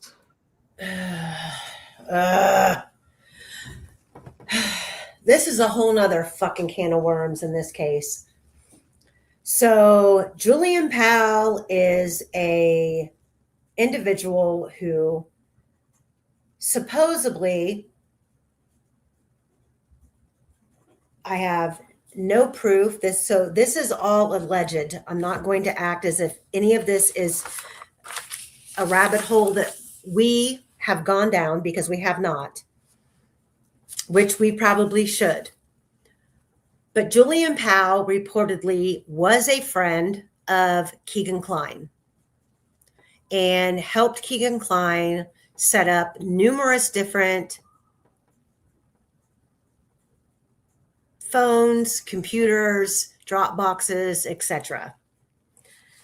Julian Powell also reported himself as being out on the bridge at the south end, not the north end, but climbing up the hill on the south end of the bridge and being on the bridge on the 13th. I do not have a time, but that he was out there operating a drone. He was tipped in 3 different times to the Orion tip file. I do know that for a fact. And He then became interchanged with Greeno doing some lives, and Greeno accusing him of being the killer and him arguing with Greeno. Now, all of those videos have gone, they've been all taken down, and I don't have access to them. If anybody in chat saved those videos or the audio or the arguments or the conversations that took place way back then, this was probably 4 or 5 years ago, please send them to me. I didn't have the mindset at the time to save them. But Julian Powell is someone who was supposed to have had ties with Keegan Kline, had a drone, and reportedly was on the bridge on the 13th. But I do not have a specific time of when those two events, being the drone and him on the bridge, happened. I can give you a couple of times. Okay. Supposedly, he took 2 pictures of the Monon High Bridge at 2 minutes past 3, but that was on the 14th. Okay. So if that is true, then he was out there on the 14th. After. Not the... Yeah. But that was when he was doing the drone flight. He also said that he was out there on the 13th. Mm-hmm. And he drove past it on his way to the work and stopped near Mears at the time of the abduction. At that time, he had a red Charger or Challenger. You remember one of those was seen there, wasn't it? Yes, it was.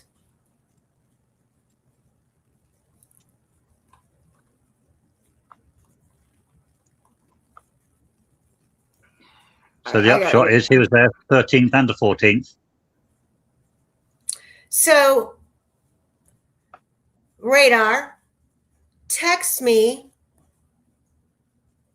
AKA Radar, my girl, text me what was the conclusion of that thorough interview that Sleuth Intuition gave.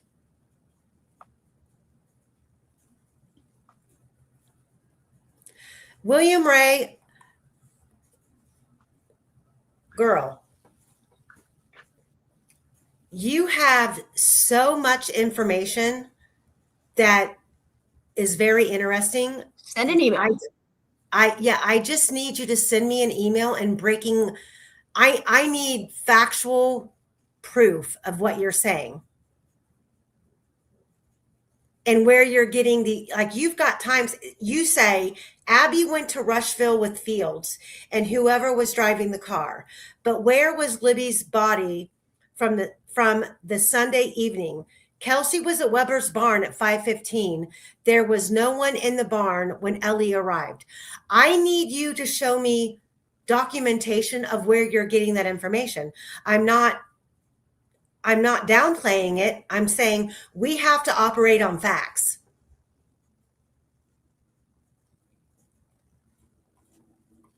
And anything that's going to stand up in court is going to have documentation.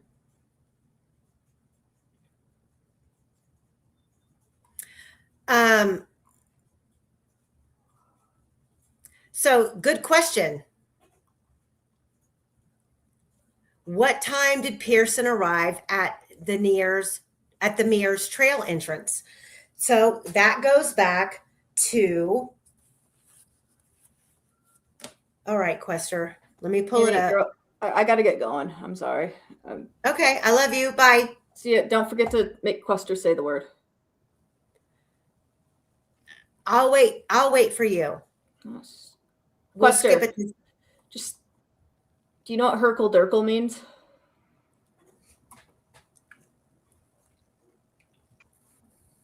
Say it again. Do you know what Herkel Durkel means? Herkel Durkel. No, I'm not. I don't know. Go on. Oh, come on. Think about it. You let him know, Amy. No, I forget. It's in. Is it one of your American words? No, it's a Scottish word. I got it specifically for you. Where is Well, it? I'm not Scottish. Well, I don't care. It's close enough. It's a lot closer to you than me. It's a 200-year-old Scottish term meaning to lounge in bed long after it's time to get up. Could all use some herkle-durkle. Anyways, I'm sorry. I have to get going. I'm sorry. I cut in. Thank you guys for coming, and thank you for having me on. I'll be back later. That's fine. Herkle-durkle. Herkle-durkle. Herkle-durkle. There you go. Just put it in chat. Bye. Bye. Love you. Right. So on the screen, we have Quester's timeline. I'm looking for Daniel Pearson. What time did Daniel Pearson arrive? Let me look. Quester, if you can point it out to me. We just went over this earlier, so my brain is... Well, bear in mind that these are the times by LE, not the times by Shadows, Fitbit, etc. So they're highly questionable anyway. So based on your knowledge of the case, what time do you have Daniel Pearson arriving? That's an awkward one to answer because they've been a couple of times given, but I don't believe either of them because they don't fit. The majority of the given times come down to about 12 minutes to 3. But I'm convinced he was there a lot earlier than that. Yeah, but and that if it's 12 minutes to 3, that's a problem based on Cheyenne's testimony that she got a robocall while she was walking on the trail at 2:50, and when she arrived at the bridge, Daniel Pearson and Shelby Hicks were already there. Yeah, it doesn't work out, does it? No. And here we go. V, you are absolutely right. And one of these people, Skip says he has at least 5 people saying DP was there about 1:30. Yeah, I think he was. That is correct. And Shelby Hicks's grandfather in writing says that he was there around 1:30. And then we have law enforcement saying that Daniel Pearson and Shelby Hicks arrived a little after 2, but you've got Shelby Hicks on the stand testifying that they left the trails, went through Camden, went through Amish country, and came back, and Daniel dropped her off at her car, which would indicate that Shelby Hicks and Daniel drove separate. Well, the Shelby Hicks's grandfather said a few interesting things, didn't he? Yes. For instance, I'll give you a couple of things he said. He said that Shelby Hicks was there at the same time as Abby and Libby. Another thing he said, which is very interesting, is that Shelby Hicks was at France Park. And remember, we're trying to work out who was with Cheyenne. Could Shelby Hicks therefore be the one who was with Cheyenne at France Park? Because she was. Because Shelby testified that they were at France Park. She was at France Park with Shelby Duncan, not Shelby Hicks. But Shelby Hicks's grandfather says Shelby Hicks was at France Park. And if she was, Daniel Pearson must have been as well. Or He was already at the trails waiting for Shelby Hicks to arrive. I mean, the whole thing is a mess. Yeah, The whole because thing is a mess. Shelby Hicks said that she left Monticello at 11:40, which just doesn't tie in with anything. No, it The doesn't. times are all a mess. It is all a mess. So let's leave it here. And Fungi has a master list of connections to people in Delphi, people in Monticello, information that Quester and I have given her. She's researched, and next week we are really going to dive into properties, transfers of properties, connections to the McClellan family, connections to the McCain family, connections to a lot of different people, and why it all matters. And then we're going to start chiseling away what we can exclude and what needs to be focused on. That's the best way I can describe what we're doing. While we're in this downtime of the direct appeal, just remember that the state in Rick Allen's direct appeal has until March 30th to reply. So we should be getting that document drop here soon.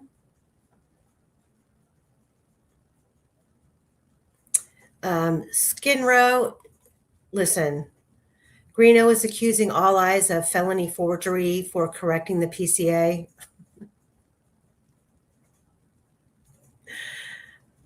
Listen,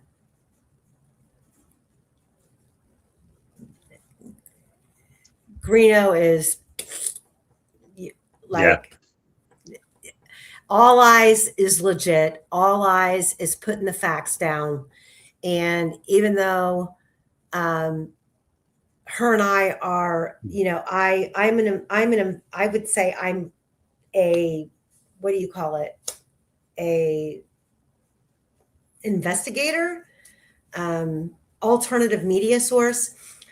All Eyes is a librarian of the documents. And when it comes to this case, what's factual and what's on record, she is the guru. She is the go-to. And that's all there is to it. In the future, people are going to worship the ground she walks on for the work that she's done, compiling all of this information and putting it all in a format that you can read. And I strongly suggest you use the utilities that she's provided.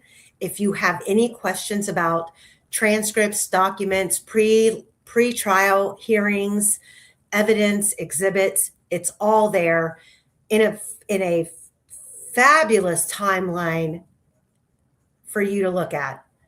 And if Greeno is accusing her of anything, one, it's out of jealousy, and two, it's bullshit. Health update.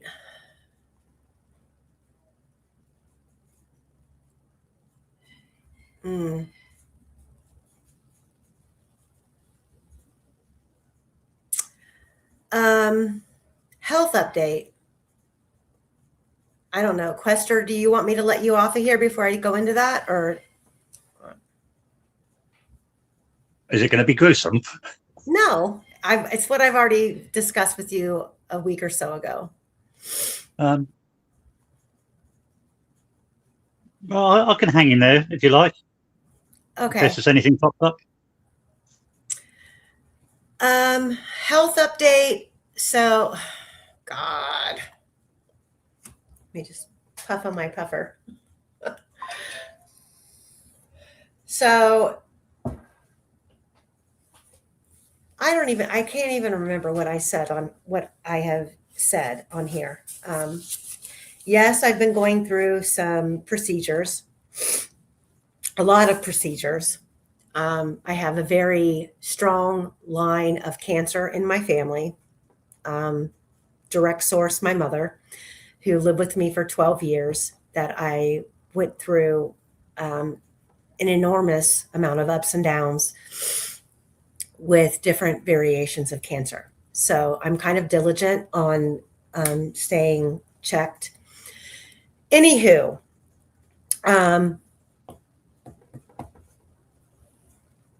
they located a mass on my left side that needed further attention.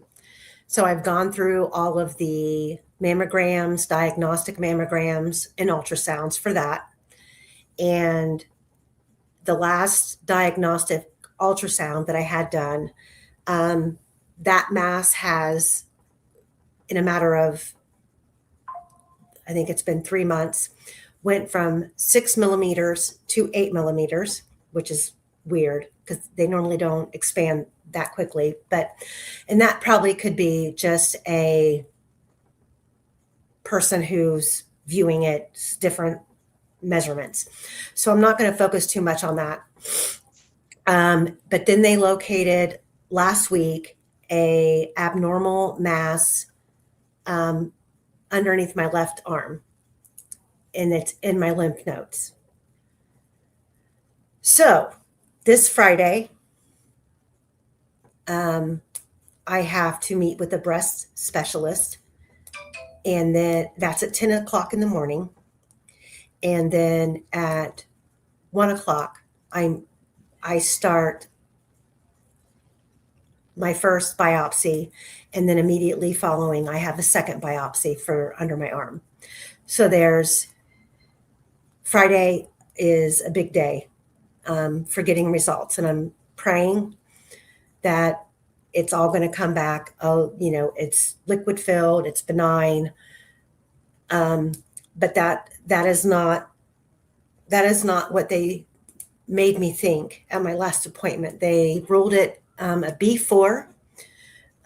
That is a preliminary diagnosis of suspicion of malignancy.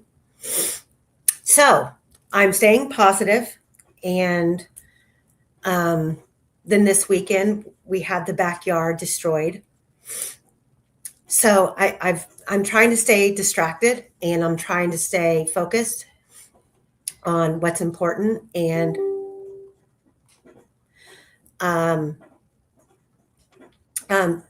Free Ricky Bay, it's not a cyst. It's a lymph node under my arm. And the imagery that's been uploaded into my chart is no, I don't feel anything. I can't feel the mass here. The mass is like between 12 o'clock and 1 o'clock. I don't feel it. It's literally like the size of a dime. And what's under my arm, based on the imagery, is much bigger. So we'll see. I don't want sympathy. I need to stay positive. And if worse comes to worse, I'll go through it. And the positive side of me means, or says to me, this just gives me more time to work on my channel. Downtime where I'm not going at 3 a.m. in the morning to work.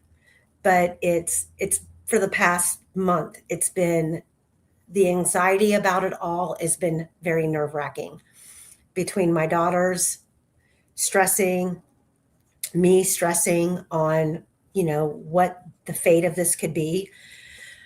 And I want to believe that I'm overreacting, and it's all going to turn out that, it's nothing. That's what I'm leaning on. So that's where I'm at. And I don't know what else to say. Well, there's no such thing as overreacting when this when the big C word gets mentioned. So don't beat yourself up over that. And just keep remembering the word benign. That's good. And you're strong. You know you are. I know. I feel sorry for the lumps trying to take you on. Feeling like you can be given the worst news of your, I'm sorry. Feeling like you can be given the worst news of your life and trying to prepare for how to handle it is hard. And then you feel stupid for even going down that road when you go, okay, we're not there yet. We haven't been given that news yet. And, you know, I could walk out of there Friday with them telling me, so this is a liquid filled lump or it's fibrocystic, because let's be honest, I'm like a B cup. I have no boobs. I'm small. There's not a whole lot there for cancer to fuck with. So it could very well be fibrocistic, and I would be grateful for that. It's just the impression that I got when I left. I didn't feel very positive. They made, I felt like, holy shit, what's happening? And then I had nurses calling, setting me up with a breast specialist. So sorry. I usually cry behind the scenes, but yes. Who cares if you cry? I'm strong. You'd be daft if you didn't. It's natural. Don't worry about it. And I said the same thing, redacted. When my mom was diagnosed with cancer, with breast cancer, it was a whole family affair. Her doctor allowed the whole entire family to come in with her. And he gave her prognosis and her diagnosis. And I looked right at my mom and I said, there's no question here. Take it off, get it gone. And that was a struggle for my mom. And now being in the position that I'm in, it's a struggle. It's a piece of you that, I don't know. It was easy for me to force my opinion on her then. Just let them take it off. Why even fuck with it? And I'll be honest. If push comes to shove and I have to make that decision, it will be a very easy decision. But at the same time, it's affecting my day-to-day. It affects your womanhood for whatever reason. I don't know. I mean, I can put on a padded bra and go about my day, which I will do, but it's still stressful. And it's still, the mass in my breast is not my biggest concern. It's the lymph node. That is scary. And Friday, the answers start around 10 a.m. So we'll see. And you stay positive, all right? I'm trying. So in the meantime, for the rest of the week, I'm going to focus on getting my backyard back in shape. Best of luck with that. Yeah, there's a lot going on there. So I love you, Quester. And I love all of you in chat. And just send positive thoughts. Don't feel bad. What's meant to be will be. And I know I can handle it. I'm going to handle it. And I will fight tooth and nail to get through it. Shaboogies, I love you too. So that's all I can say. You'll get through. I know. I know. No, I'm never wrong. You are never wrong. You are the man. I love you. But there you go. If I'm never wrong, you'll be all right. Yeah. All right. Well, I'm going to let you go. I'm going to let everybody in chat go. Thank you for being here. Today was a little bit of a different variation of the vault, but we have a lot in the works that we're working on behind the scenes. And come next week, we're going to hit hard and heavy into properties, names, surnames, marriages, and who they connect to and how it matters in this case. Okay, guys? Love you. Bye, Quester. Bye, Amy. Nip out Bye. there and have a good old cry. I Beat the will. tree up or something. I will. All right. Bye, guys. Bye.